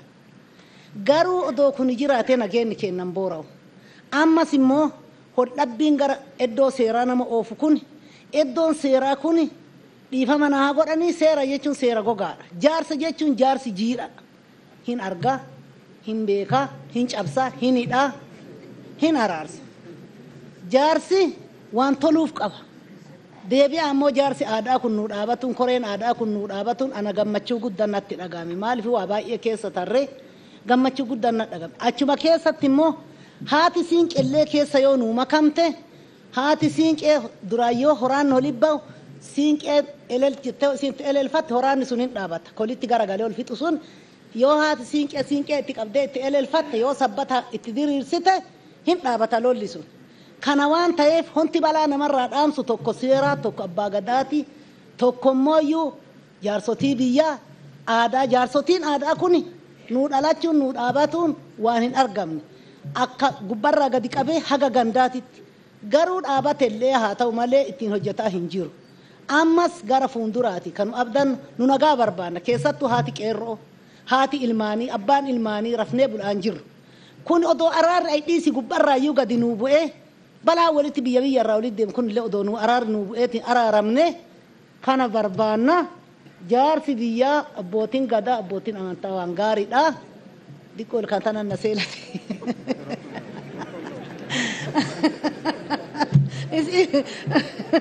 Haga nama kolfitaniif kolfu waan gaariidha. Sanii kaaruu tana dhoysuu barbaade.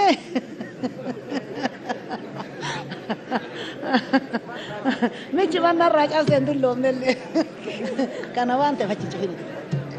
Ammaan akkuma jenne itti nu haasufu araarri nu haa bu'u rabbi nu haa araarsu adaraa keessan wanni waliidhaan nun tolii dabarsinu amma warri caffeen duraa kun amma galulleef kaane amma akkaataan silaa haadha siinqee abbootii gadaa abbootii amantaa namni hin qabne biyyi jaarsa hin qabne biyyaa miti araarri hin jiru garuu amma kuni waan gaariidha waan nama gammachiisu amma waan biraa yaada biraa keessan finnu tanarratti gadhaabbataa goonee hawwatiin siinqee keessa nuu filamanii keessatti nuu argamanii waan tokko hirraanfate tokkotu yaadataa abbootiin seeraa amma seera mura malee honni inni godhu tokko hin jiru maaliifi tokkoffaa achi dhaquuf laaphooriin qarshii meeqa akka nama nyaatu lammaffaa achuma keessatti rakkoon garagaraa tanaan dura lafoyi namni daarii na dhiibee achi dhaqan takkuun dhaayne mana murtii maannaan jedha ka jala deemu qarshii kumaa as kenni namichi sirraa dhaaba dhiin kennu doolchellee jedhee na dhabadee lafti koodii qaba.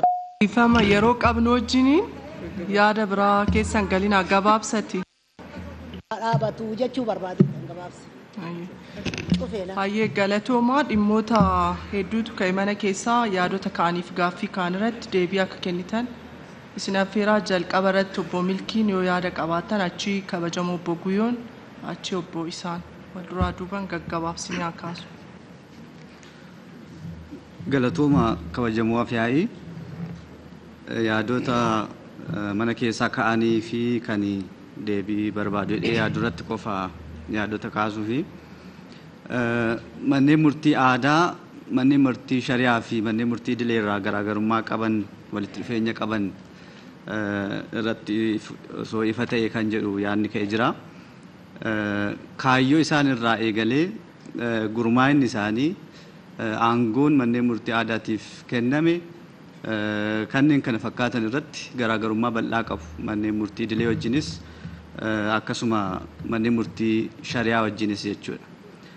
Fakkeenyaaf labsicha yookiin wixinicha keewwata 6 jalatti kaayyoo maaliif hundeeffamu manneen murtii aadaa kaayyoo maaliitiif hojjetu kan jedhu ifatti taa'ee jira gara qabxii 4 manneen murtii aadaa seera aadaa bu'uureffachuudhaan seera aadaa uummata keessa kan jiru kan darbaa dhufe jechuudha.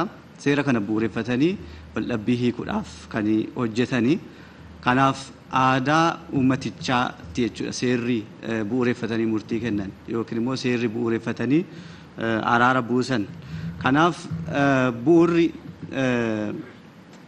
irra ejjetanii waldhabbii hiikan seera aadaa ta'uun isaa bu'uurarraa manneen murtii idilee fi akkasuma immoo manneen murtii shari'aa irraa garaagarummaa isaanii kan agarsiisu akkasuma gurmaa'insa isaanii yoo fudhanne manneen murtii aadaa kun sadarkaa gandaatti manneen murtii aadaa jalqabaa jedhamee kan ibsame jechuudha. Sadarkaa gandaatti akkuma barbaachisummaa isaatti immoo gandoota 2-3 sanaa olittis bakka tokkotti manni murtii aadaa akka hundeeffamu taasifamuu danda'a bifa hedduun taa'ee jira. Manneen murtii shari'aa yoo ilaalle gama biraatiin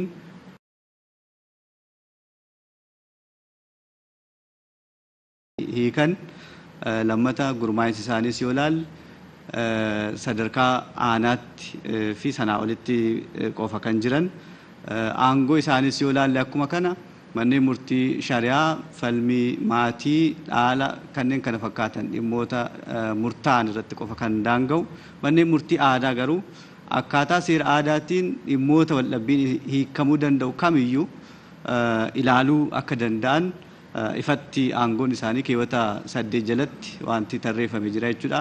Seerota hariiroo hawaasaatiin yookiin immoo dhimmoota hariiroo hawaasaa kan jennee beeknu wajji wal qabatee dhimma waliigaltee dhimma qabeenyaa dhimma kamiyyuu lafaanis wal qabatee fedhii garee lamaanii bu'uureffatee waldhabbii gama isaanii dhufu gareen lamaaniyyuu hayyamamaa yoo ta'e waldhabbii sana simatanii hiikuu akka danda'an akkasuma dhimmoota yakkaatii wal qabatee dambii darbuu kan jennu yakkoota baay'ee sasalphaa seera yakkaa keessatti taa'an akkasuma immoo yakkoota himannaan isaanii iyyannaa dhuunfaatiin dhiyaatan jedhamanii seera yakkaa keessatti kanneen tarreeffaman simatanii ilaaluu akka danda'an taa'ee jira jechuudha. Kanaaf bu'uurarraa garaagarummaa kan qaban ta'uusaa kaasuudhaafi gaaffiin inni kan biraa ka'e gurmaa'insa yookiin immoo sirna gadaa deebisuudhaaf kan itti adeemamaa jiru wajjiniin akkamitti ilaalamaa walitti bu'iinsa yoo qabaate bifa jedhuun gaaffiin ka'e jira. Kanuma wal qabatee sirna tumaa seerotaa akkaataa aadaatiin gadaa keessatti jiru wajjiniinis akkamitti ilaalamaa bifa kanaatiin sadarkaa caffeetti seerri tumamu barbaachisummaan isaa bifa jedhuun gaaffiin ka'e jira. Manneen murtii aadaa akkanii dura kaasuuf yaale seera aadaa bu'uureffatanii hojjetu. Seera aadaa kan bakka manni murtii aadaa sun itti hundaa'ee akka ganamas tuqamuuf yaalame bakkaa bakkatti aadaan uummata kanaa garaagarummaa qabaachuu mala. Isa kana qorannoonis ni agarsiisa. Manneen murtii aadaa godina tokko keessa jiran yookiin aanaa tokko keessa jiran seerri aadaa isaan bu'uureffatanis kan bakka sana jiruuti jechuudha. Kanaaf seerri aadaa sun gurmaa'insa akkaataa sirna gadaa keessa jiruutiin qaama aangoo seera tumuu qabuun seera tumamu jechuudha. Fakkeenyaaf gama uummata Oromoo Booranaatti yoo dhufne hanga gumii gaayyootti caasaan seera tumuudhaaf aangeeffamee jiru hin jiraata. Seera sana bu'uureffataniiti manneen murtii aadaa kun kan hojiirra oolan sana hojiirra oolchuu jechuudha. Kanaaf labsiin wixineen labsii dhiyaate kun seera manneen murtii aadaa bu'uureffatan kan tumaa jiru miti jechuudha.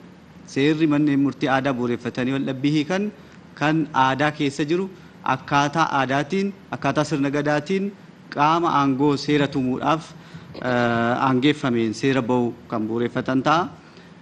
Labsiin kun kan barbaachise akkaatuma heera keessatti taa'e manneen murtii aadaatiif beekamtiin kennamuun barbaachisaa waan ta'eef murtii manneen murtii aadaatiin kenname karaa aadaatiin jaarsoliidhaan murtiin kenname manneen murtiitiinis qaama mootummaa kamiiniyyuu akka murtiitti ilaallamee beekamtiin kennamee fi irra deebiidhaan ilaallamee akka hin haqamneef akka murtii dursee kennameetti beekamtii kennuufiin barbaachisaa waan ta'eef gurmaa'insa isaas bifa wal fakkaataa ta'een hanga danda'amaa ta'etti lafa qabachuus akka danda'uuf deeggarsa qaamoleen garaagaraa kennuu qabanis ifatti seeraan tumuun barbaachisaa waan ta'eef isa jedhu kaasuu barbaadeeni. Yaa'ii jaarsolii mana murtii aadaatti wal qabatee keewwata 41 irratti kan ibsame jechuudha. Yaa'iin jaarsolii manneen murtii aadaa kun fakkeenyaaf sadarkaa aanaatti waggaatti yeroo tokko jaarsoliin manneen murtii aadaa gandoota garaagaraa aanicha keessa jiran walitti dhufanii dhimma manneen murtii aadaa irratti akkamitti cimsuu dandeenya hanqinaaleen jiran gufuuwwan jiran deeggarsi barbaachisu maali isa jedhu irratti waggaatti al tokko kan itti mari'atamu jechuudha. Hojii isaanii irratti mari'atanii deeggarsi barbaachisaan bakka itti kallattiin kaa'amu jechuudha.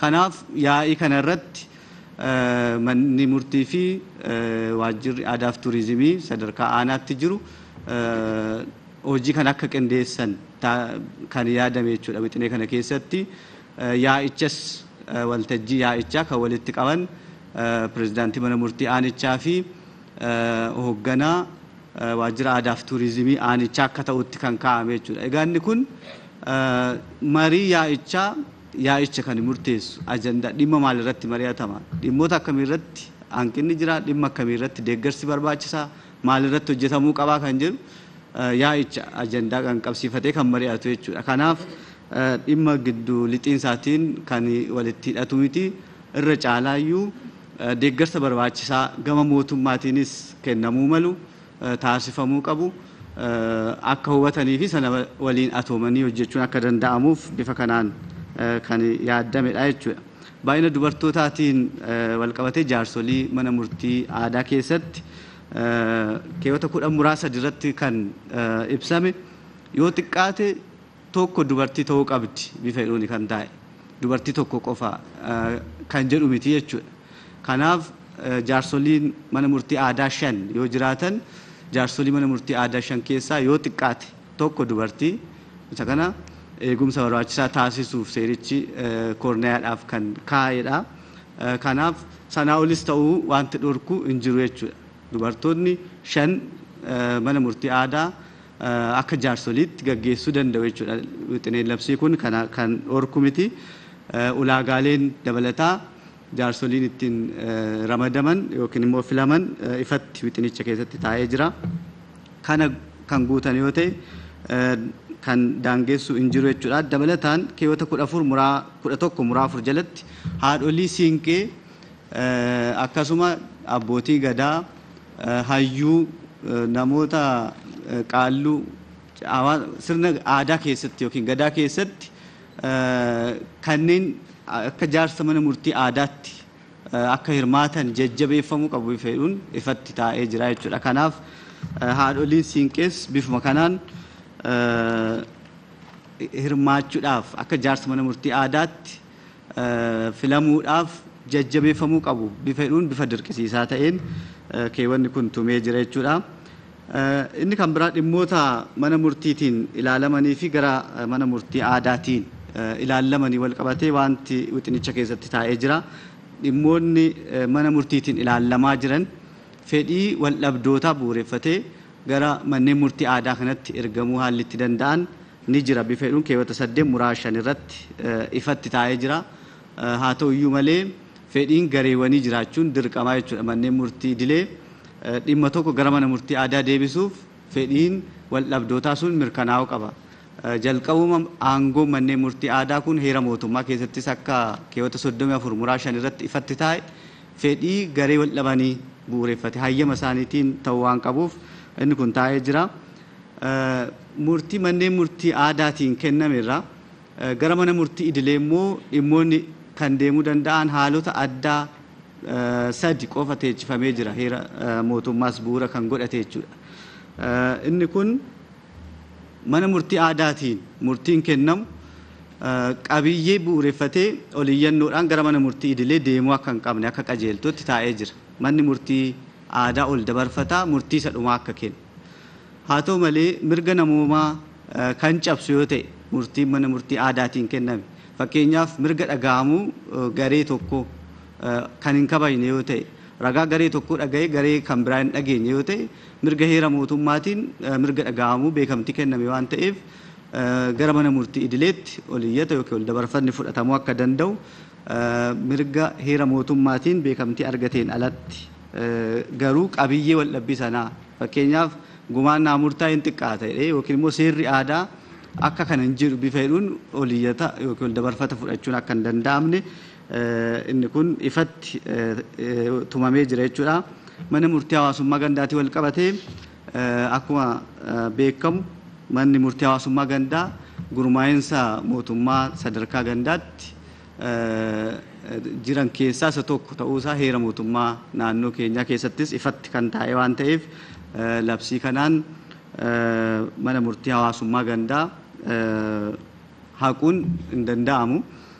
Manni murtii aadaa akkuma manneen murtii idilee wajjiniin paralelii hojjechuu danda'u manneen murtii hawaasummaa gandaa wajjiniinis paralelii hojjechuu danda'a isa jedhuun kan taa'e jechuudha. Inni kun fedhii bu'uureffatee hayyama wal dhabdootaa bu'uureffatee kan hojjetu waan ta'eef aangoo sanii irraa kan maddu waan ta'eef bifa kanaan ilaalamuu kan danda'udha. Walitti qabaadhaaf hiikoon kenname jaarsoliin mana murtii aadaa yoo xiqqaate 5 jedhamee wixinee kana keessatti kan taa'ee jira. Sanaa olis ta'uu danda'a bakka bakkatti akkuma aadaa naannichaatti walitti qabaan jaarsolii manneen murtii aadaa filaman keessaa jaarsoliidhuma sanaan nama filamu jechuudha. Akka kanatti hiikuuf kan yaalame.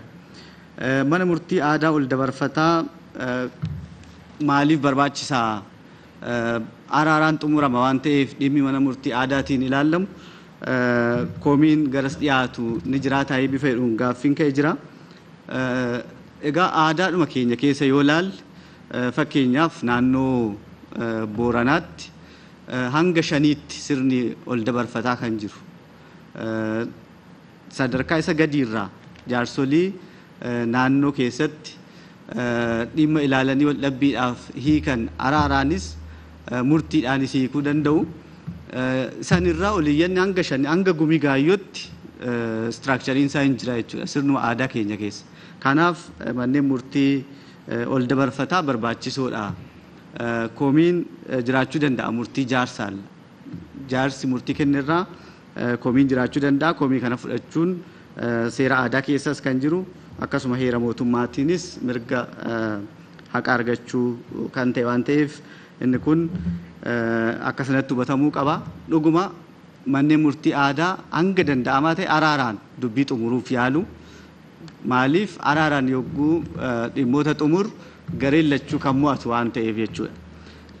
Haa ta'u malee kun yeroo hunda milkaa'uu dhiisuu danda'a.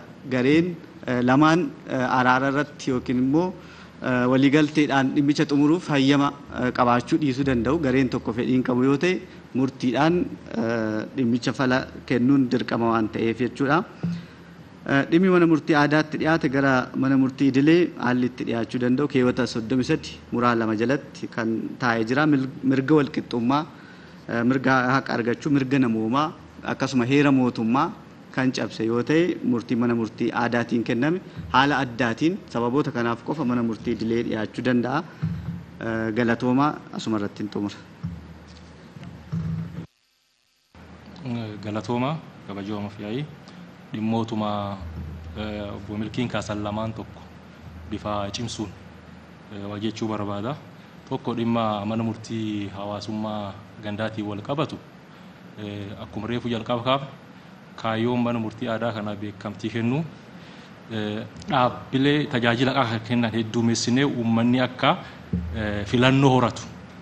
Yoo barbaada mana murtii idileetti dhimmi isaa akka fidatu, yoo barbaada mana murtii hawaasummaa gandaatti, yoo barbaada mana murtii shariyaatti, yoo barbaada manneen murtii aadaan beekamtiin kennameef kanaatti godhuuf waan ta'eef dabalataan immoo haalli manni murtii hawaasummaa gandaa itti hundaa'e kan amma reefu obbo Milkiin kaasan kanas waan ta'eef kanaaf kun akkasitti osoo hubatame kan jedhu irraa deebee kaasuu barbaada. Isin lammaffaan garaagarummaa mana murtii aadaa kanaaf manneen murtii hawaasummaa gandaa aangoon mana murtii aadaa kun fedhii irratti hundoofteeti. Consent based jurisdiction kan jennu sun jechuudha. Abbaa yoo barbaada garan geeffadhaa jedhee dhimmi isaa achi geeffatee ilaalchifachuu danda'a. Kan mana murtii hawaasummaa gandaa dirqama dhimmoota aangoo mana murtii hawaasummaa gandaa suniif taa'an kan labsiin ta'a labsii 128 ta'an sun dirqamaan ilaaluu jechuudha. Koreen mana murtii hawaasummaa gandaa suniif dhaabatte garaagarummaa akkana iddoo waan qabaniif labsiin kun labsii sun haquu waan hin danda'iniif kanaaf uummanni filannoo haa horatudha. Dhimmoota rakkoo warreef sirna qaa keessatti kaasaa turre kan furuu fi uummanni filannoo horatee asii dhugaa argadha jedhee yoo taman bakka dhugaa irraa argatu deemee akka dhugaa isaa barbaadu haqa isaa barbaadatu godhuuf waan ta'eef tun akkasitti yoo hubatamte gaarii waan jedhuuf tana kaase. Dhimmi lammaffaan obbo Milkiilleen kaasanii jiru caasaa oliyyannootiin wal qabate. Labsii tana keessatti keewwatoota hedduu jalaatti akkana jennee ibsinee jirra. Beekamtiin kennamaaf caasaa duraan jiru caasaa sirna gadaa duraan jiru akkuma jiru beekamtiin kennamaaf jechuun muraaf murtii gadaatii beekamtiin kennamaa jechuudha. Caasaan sirna gadaa immoo sirna oliyyannoo qaba. Aaduma keessattuu akkuma obbo Milkiin kaase gadaa Booranaa yoo fudhanne dubbiin karaa kamiin dhuftu gosaa dhuftu karaa kamiin dhuftu oliyyannoo jira. Gaaddis kanaatti hin quufne gaaddis kanaa naasis ebeluun naakori. Asiis hin quufne jechuun aaduma kee jirtu waan taateef inumaayyuu ka idilee kun achirraa fudhatinna akkasiif achirraa fudhatee inni amanaru. Duri jirra waan ta'eef. Kanaaf oliyyannoon sirnuma aadaatu kee jira mirga dhagahamuu mirga argachuullee wal qabatu waan taateef kan akkasitti yoo hubatamee fi gumigaa yoo fudhanna gumigaa yoo dhimmi dhufu dhimmi faaktiitii miti. Dubbii gumigaa yoo dhuftu akka aadaa gadaa Booranaatti seerisii qofa ilaala. Kun jechuun dhaddachi jibbaataa mana murtii idilee nu qabnu wal fakkaataa jechuudha. Kanaaf sirni oliyyannoo akkasitti diriiree waan jiruuf kun akkasitti sirnum jiru waan ta'eef beekamtii kennu waan ta'eef akkasitti osoo hubatame waanum jedhu kaasuu barbaada. Dhumarratti manni murtii aadaa kun akkuma isin kaaftan kabajamtoonni miseensota caffee kaasan waan yaadameef kan yoo inni biraan ba'u yoo inni milkeessu yoo nu fedhii teennaan itti fayyadamne jajjabeeffannu waan keenya jenne haqa ittiin tajaajilamnu waan ta'eef kabajamoonni miseensonni caffee as argamu uummanni keenyas akka dhimmi itti ba'u akka itti tajaajilamu akka jajjabeessu dhimmoota reefu asii kan hundi waliin jajjabeessinu waan ta'eef filannoo wal qabatee caasaa sirna gadaa jabeessuu wal qabatee muraaf murtii caasaa sirna gadaa buluu wal qabatee kan jajjabeessuu qabuu fi itti tajaajilamuu qabnu waan ta'eef waliin haa jajjabeessinu waliin itti fayyadamnu waan jedhu kaasuu barbaada. Horaa bulaa galatooma. Galatooma kabajamoo fi waanuma gabaabaa dabaluudhaaf istiraakchariidhaan wal qabatee waan duudhaa aadaa keenyaa sirna gadaatiin kan walitti hin buune ta'uu isaa sirriitti yoo hubatame baay'ee gaariidha waan jedhu kaasuudhaaf. Kan biraa duubatti deebinee sirna gadaa kan gabbisu kan cimsu duudhaa oromummaa kan cimsu ta'uu isaa yoo sirriitti hubatame baay'ee gaariidha. Jidduu lixummaan ta'uu jedhamees kan ka'e manni murtiis biiroon aadaas deeggarsa barbaachisu kennuufi malee murtiin inni kennamu dhimmoota mirgoota namoomatiin walitti bu'an yoo ta'een alatti achumatti aadaadhaan dhimmoota xumuraman ta'uu isaa kan hubatamu ta'uu isaati. Kan mana murtii hawaasummaa gandaa manni murtii hawaasummaa gandaa akkuma kabajamtoonni miseensota caffee hundi keenya beeynu bu'uura heera mootummaa qaba. Qaama mootummaa sadeen keessaa sadarkaa gandatti qaama mootummaa tokko jechuudha.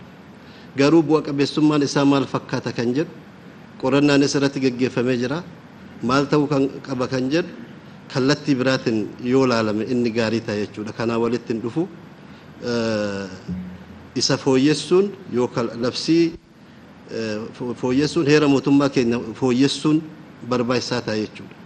Kanaaf kallattii kanaan yoo ilaalame manni murtii hawaasummaa gandaa ammaaf qaama mootummaa sadeen keessaa tokko ta'ee labsima hundeeffamee sani kan itti fufu ta'uu isaa dabaluudhaaf jechuudha. Kan biraa wanni dabaluu barbaadu dhimmoota mirgaatti wal qabatan ilaalchisee maaliif oliyyannaan barbaachisa kan jedhu irratti deebiin kennamee jira. Isuma cimsuudhaaf egaa murtiin kennamu tokko oliyyata barbaachisa waan jedhuudhaaf dhimmi oliyyannoo kun immoo mirga bu'uura heera mootummaa qabu. Labsii kana yoo baasun immoo kabajamaan miseensi caffee kun seerri inni tum seera mirga namaa daangessan baasuu hin qabu jechuudha. Kanaaf as keessattis dhimma oliyyannootiin wal qabatee keessumattuu achumatti aadaan keenya wal qabatee manni murtii aadaa ol dabarfataa san araaralleen yoo xumure baay'ee gaariidha. Garuu murtiin kennamu komii bakka itti kaasuu danda'u jiraachuu danda'a jechuudha. Komiin kaasu jennee asitti dhaabuun hin danda'amu. Gara tokkoon aadaa keessattis aadamaan kan beekamu waan ta'eef gara biraatiin immoo heerri mootummaa keenya wal simatu waan qabuuf seerri nuti baasu. Kanaaf kallattii kanaan daangessuun barbaachisaa miti waan jedhu dabaluudhaafi kanuma dabaluudhaafi galatooma. Kabajamoo pirezidaantii obbo Shimallis Abdiisaa waan gabaabaa yaadota ka'an irratti akka nuu kennanaaf. Galatooma kabajamaa fayyaayi kabajamtoota miseensota caffee kabajamoo yaa pirezidaantiinis mana murtii waliigala Oromiyaas sila kaasaniiru ammas kabajamoo itti aanaa pirezidaantii koreenii dhimma kana qorattanis hundi keessanuu galatoomaa. Caffeen kabajamaan kun dhimmoota seenaa uummata keenyaa keessatti hiikoo olaanaa qabanii fi murtiilee gurguddoo ta'anii karaa fuulduraattis keessattuu duudhaa Oromummaa deebisanii ijaaruu keessatti hawaasa keenya deebisanii ijaaruu keessatti bu'uura guddaa ta'an. Kara fuulduraattis caffeen kun akka seenatti kan ittiin yaadatamu murteelee gurguddaa dabarse keessaa labsiin kun isa tokko jedhee tanani amana. Waggaa lamaan dura labsii tajaajila lammummaa keessattuu Oromiyaa ijaaruudhaaf Oromummaa deebisanii gabbisuudhaaf aadaaf duudhaan keenya akka iddootti deebi'u gochuudhaaf kabajamaa caffeen kun murtee guddaa dabarsee bu'aasaa waggoottan lamaan fi walakkaa darbe keessatti Oromiyaa guutuutti arginee jirra. Amma immoo mana murtii aadaa keessattuu sirni jaarsummaa sirna murtii fi seeraa sirna gadaa keessa jiru lafa qabsiisuudhaaf amma akka labsitti dhiyaate kun adeemsa haqa barbaaduu fi haqa argachuu biyya kana keessa ture keessatti hiikoo guddaa kan qabuu fi bu'aa guddaa kan fidudha. Wanta addunyaarraa fudhanne walanqattee nu godhe. Beekumsa addunyaarraa fudhanne kan keenya irratti waan hin hundoofneef kan keenya nu dhabsiisee kan addunyaa biraarraa fudhanne immoo guututti fudhachuu dhabuurraan wanti qabatamaaf haalli qabatamaa keessa jirus isaaf mijataa ta'uu dhabuu isaarraan waan baay'ee irratti walanqattee taane. Uummanni keenya beekumsa mataasaa ta'e qaba. Falaasama mataasaa ta'e qaba. Duudhaa mataasaa ta'e qaba. Sirnaa fi seera mataasaa ta'e qaba. Kanarratti hundaa'uu dhabuu keenyan utuu akka warra alaas hin ta'in utuu ofiis hin ta'in hafne. Kanatu gaaga'ama hedduudhaaf nu saaxile. Sirni beekumsa itti oomishnu, sirni beekumsa itti uumnu, sirni beekumsa itti dabarsinu hanqina kana waan qabuuf akka barbaannutti hammayyummaan jennu lafa kan qabanne godhe. Kana sirreessuudhaaf duudhaa ganamaatti deebi'uun, eenyummaa keenya ganamaatti deebi'uun, isarraa kaanee waan achi keessatti hanqatummoo itti dabalaa deemuun waan hunda keessatti bu'uura ta'uu danda'u irra jiraata. Haqa keessatti qofa osoo hin taane waa hunda irratti bu'uura ta'uu qaba. Alaa wanti finnu waan qabnu irratti waan dabalamu ta'uu irra jiraata. Waan qabnu irratti waan hanqina ta'e itti dabaluuf ta'uu danda'u irra jiraata. Isatti guutuuf isa gabbisuuf ta'uu danda'u irra jiraata. Malee waan qabnu irraa adda nu baasee waan qabnu irraa nu buqqisee of nu wallaalsisee wanti dhufoo jiraate badii dhafoo ta'e malee hawaasa keenya karaa guutuu ta'een ceessuu hin danda'u. Uummanni Oromoo sirna gadaa keessatti waa hunda qaba. Uumamaaf, uumaadhaaf. Oromoon uumaa afaan akkamitti akka jiraatu, uumama isa cinaa jiru afaan akkamitti akka jiraatu, waliin akkamitti akka jiraatu, saba biraa afaan akkamitti akka jiraatu, biqiltuu akkatti dhaabu, akkatti itti fayyadamu, akkatti bakka buusu. Oromoon kan booji'erree maal akka godhu seera qaba. Kanarraa maqneet yookaan hin farajinjoomne yookaan immoo of hin taane. Kun akka amma kabajamaa caffeen kun jalqabetti cimnee duudhaa keenya ganamaa irratti jabaannee hojjenna taanan uummanni keenya bakka barbaadu ga'uu danda'a. Addunyaa biraatiifis barnoota kennuu danda'a. Sirni dimokiraasii biyyi baay'een ittiin dhaadatu waggaa 300 guunne. Oromoo sirna gadaatiin waggaa 3,000 ol jiraate. Maaliif kanarraa barachuu dadhabne? Maaliif kanarratti bu'uureffatamuu dadhabne? Isarraa itti bu'uureffannee waan dabalataa yoo finne caalmatti gabbifne. Caalmatti kan warra isaan kaan irra jiran sanarraa ol deemuu dandeenya. Isa ofii qabnu diignee kan biraa ijaaruun garuu erguudhaan nu ga'u. Erguudhaanis nu geenya amma yoona. Kanaaf tajaajila lammummaa irrattis wanti kaa'ame sirna gadaa giddugaleessa godhatamee labsiin kaa'amee hojiitti hiikamaa jiru. Amma immoo labsii mana murtii aadaa kabajamaa caffee kanaan amma asitti dhiyaatee mirkanaa'uuf deemaa jiru kanaan hojiin hojjetamaa jiru keessattuu uummata keenya deebisnee ijaaru, oromummaatti deebi'u, duudhaa fi safuun akka kabaja qabaatu, akka bu'uura qabaatu, akka gatii qabaatu gochuudhaaf wanti godhamaa jiru kun hiikoo guddaa qaba. Barnoota guddaas kenna. Kanaaf ani kabajamaa caffeen kun labsii kan haala kanaan laalee mirkaneessuunsaa seenaa uummata keenyaa keessattis seenaa mootummaa naannoo Oromiyaa keessattis hiikoo guddaa qabaataa amantaa jedhuun qaba. Haqxi akkuma sila jedhame haqxi mana murtii ragaa qofa qabdi. Waaqa hin qabdu. Haqxi aadaa waaqa qaba. Rabbi qaba. Ragaa gogaan laalu. Duudhaa qaba. Safuu qaba. Haqxi aadaa muraa qaba. Haqxi aadaa tumaa qaba. Haqxi aadaa namni safuu walirraa qabu giddugaleessa godhata. Kanaaf isa kana jabeessinee lafa qabsiisna taanaan rakkoo haqaa naannoo keenya keessatti jiru ragaa sobaa faana wal qabatee rakkoo jiru hiikuudhaaf hin danda'amu. Gama biraatiin immoo manni murtii aadaa kun uummataan filatama. Uummataan yeroo filatamu hiikoo guddaa qaba. Yeroo hunda wanti xiraa'u wanti uummanni keessatti hin hirmaannedha. Wanta hafuura hin taane foolii hin taane qabu waan uummanni keessatti hin hirmaannedha. Amma uummata keessatti hirmaachifni waa hundi qulqullaa'a. Wanti humna qulqulleessu kan qabu uummata qofa. Caasaan mootummaa amma fee cimee oolaa yoo bule qulqulluu ta'uu hin danda'u. Wanti uummatatti siqeeroo hunda hin qulqullaa'a. Dhukachuu hin danda'u. Shira adda addaatiif hin saaxilamu. Oo saaxilamees uummanni of keessaa darbatee baasa.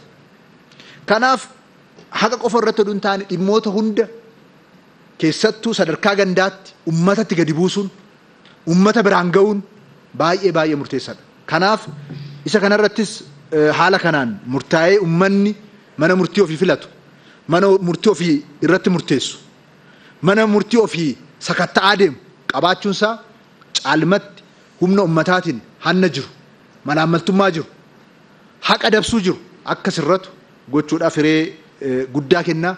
Kanarraa barannee hojiiwwan kaan keessattis kana uumaa deemu nurra jiraata. Sirni haqaa keenya sirna meebii biyya kana keessatti sirna caasaa guddaa qabuu fi humna guddaa sochoosu ta'uudhaaf deemaa jira jechaadha. Sirna caasifama mootummaa kamirrayyuu caala, mana maree caala, qaama raawwachiisaa caala, hawaasa bal'aa kan sochoosu, hawaasni bal'aan keessatti hirmaatee kan murteessu, hawaasni bal'aan kan sakatta'aa deemu ta'aa jechaadha. Kun seenaadhuma haqaa biyya keenyaa keessatti bu'uura guddaa kan kaa'u jijjiirama guddaas kan fidudha jedhee namanaa. Kanaaf caalmattiin qulqulleessaa kan jedhu amantaan qaba. Labsiin kun sadarkaa hundatti akka dafamee dubbifamu, namni akka irratti baratu, akka irratti hirmaatu gochuun dambii fi qajeelfamni barbaachisu ganna kana keessa dafee bahee leenjiin barbaachisaan ta'e irratti kennamee caasaan sadarkaadhaan jiru keessatti hirmaatee uummata dammaqsee uummata barsiisee yoo jalqabne jijjiirama guddaa hin fida.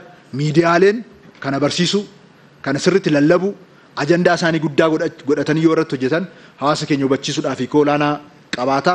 Kana goonee jennee hojiitti galchinee waan hanqina qaboo jiraate immoo uummanni ilaalee sakatta'ee qeeqee labsii keessatti, dambii keessatti, qajeelfama keessatti hanqina dhimmoota irra jiraatu immoo kabajamaa caffeen kunis irra deddeebi'ee fooyyessaa qulqulleessaa deemaa. Yeroo tokkotti wanti qulqulleessinee keessaa baanu hin jiru. Qulqulleessaa moor sirna guutuu ta'e lafa qabsiisaa deemnaa kanuma jedhu kaasuudhaa fi dhugaa dubbachuudhaaf caffeen kun waan baay'eedhaan seena qabeessa keessattuu dhimmoota lamaan kanaan labsii tajaajila lammummaa fi labsii mana murtii aadaa kanaan caffee kana seena qabeessa kan godhuu fi uummata keenyaafis bu'uura guddaa, Oromiyaa ijaaruudhaafis bu'uura guddaa, Oromummaa deebisuudhaafis bu'uura guddaa dhimma itti kaa'e ta'uusaa kaasuun barbaada. Guddaa galatooma. Hayyee galatoomaa kabajamoo pirezidaantii, wixinee labsii kana laalchisee gaaffiiwwanii fi yaadotni osoo dabalamanii kanaan bakka bu'anii jedhamanii ka'an bal'inaan yaadni irratti kennamee jira. Nuuni sadarkaa caffeetti akkuma amma ka'aa ture wixinee labsii dhiyaatanii bilchinaan irratti mari'atnee qaamotni ilaallatu kamiyyuu keessatti hirmaatanii yuunivarsiitoota irraa, riisarch orgaanaayzeeshinii adda addaa irraa, abbootiin gadaa, biiroon dhimmi ilaallatu aadaa fi turizimiin kan biraas dabalamee bal'inaan yeroo bal'aa fudhannee public hearingifis dhiyeessinee laalleedha. Mana murtii aadaa hundeessuu jechuun maalidha barbaachisummaan isaa kan jedhu sun bal'inaan ka'eera sana irra hin deebi'u.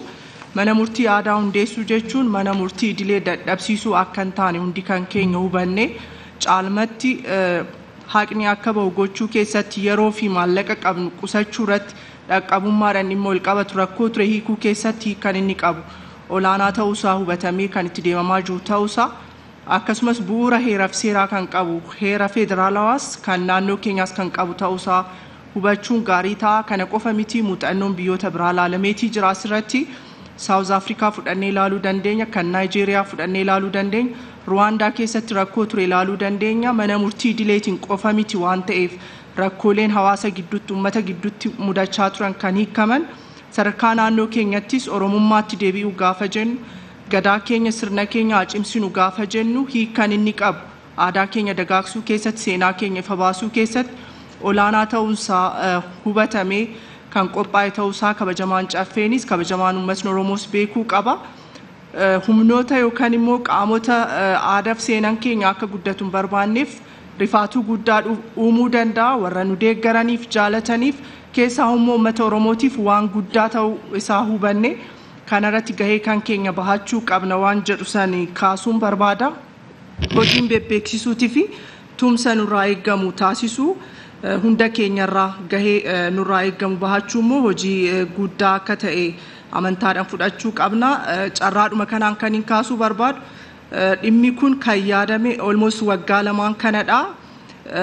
Yeroo kana dura haala ture keessatti baay'inni keezotaa gara mana murtiitti dhufaa jiran haqa mirkaneessuu keessatti rakkoon ture hammaataa waan tureef riilii dhimma kana mana murtii idileetiin qofa keessaa bahuu dandeenyaa kan jedhu nuunis akka caffeetti kaasnee mari'annee kabajamoo pirezidaantiin keenyas obbo Shimallis Abdiisaa akkasumas yeroo sanatti mana murtii kan hoogganaa turan kabajamoo pirezidaantiin yeroo sana turan obbo Dasaa Bulchaas waliin mari'annee sababoota adda addaatiin kan harkifataa turee fi dhimmi kun akka dhugoomu gochuu keessatti gaheen kabajamoo pirezidaantii olaanaa waan ta'eef ergasiis warri muudamanii mana murtii dhaqan waan hojjetaniin guyyaa har'aa kana kan mirkanaa'uuf deemu ta'uusaa qofa kaasuun barbaada.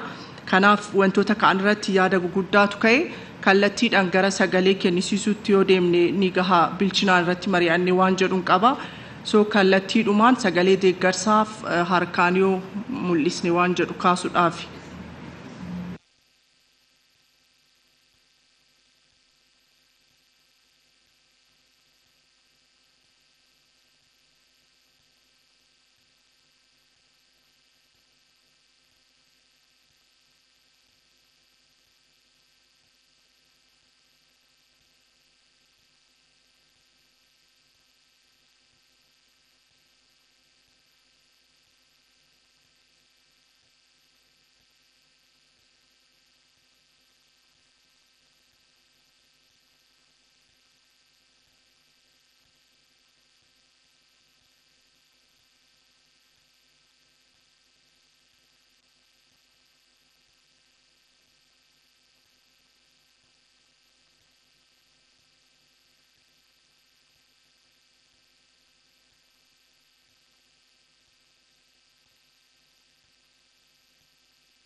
Dhibba tokkoof 39. Dhibba tokkoof 18. Dhibba tokkoof 21.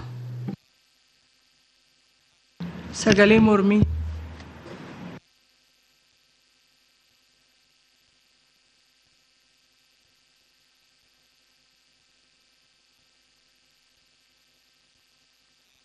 Sagalee mormiin jiru. Misiin sagalee laan.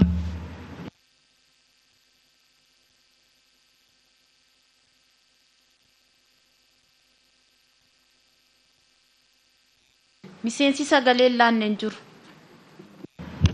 Hayyee akkaataa sagalee kennameetiin sagalee deeggarsaa 378 sagalee mormiin jiru miseen sagalee laanneen jiru kanaaf sagalee guutuudhaan wixineen labsii mana murtii aadaa hundeessuudhaaf dhiyaate mirkanaayitii jira. Ittaansuudhaan labsicha gubbaarratti lakkoofsa laannaa gubbaarratti 240 muraa 2013 gara dhumaatti akkasuma lakkoofsa 240 muraa 2013 guyyaa itti ragga'e kan jedhu adoolessa 10 2013 jenneetu guutnaa galatoomaa dhiyeessitoota fi warra nuuf ibsan gara iddoo isaaniitti kabajaan akka simattaniin gaafadha.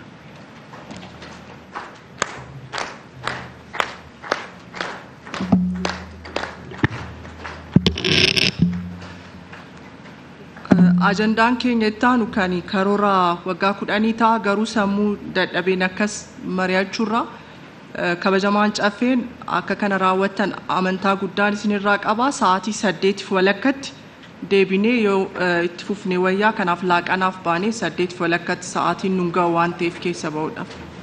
Galatoomaa.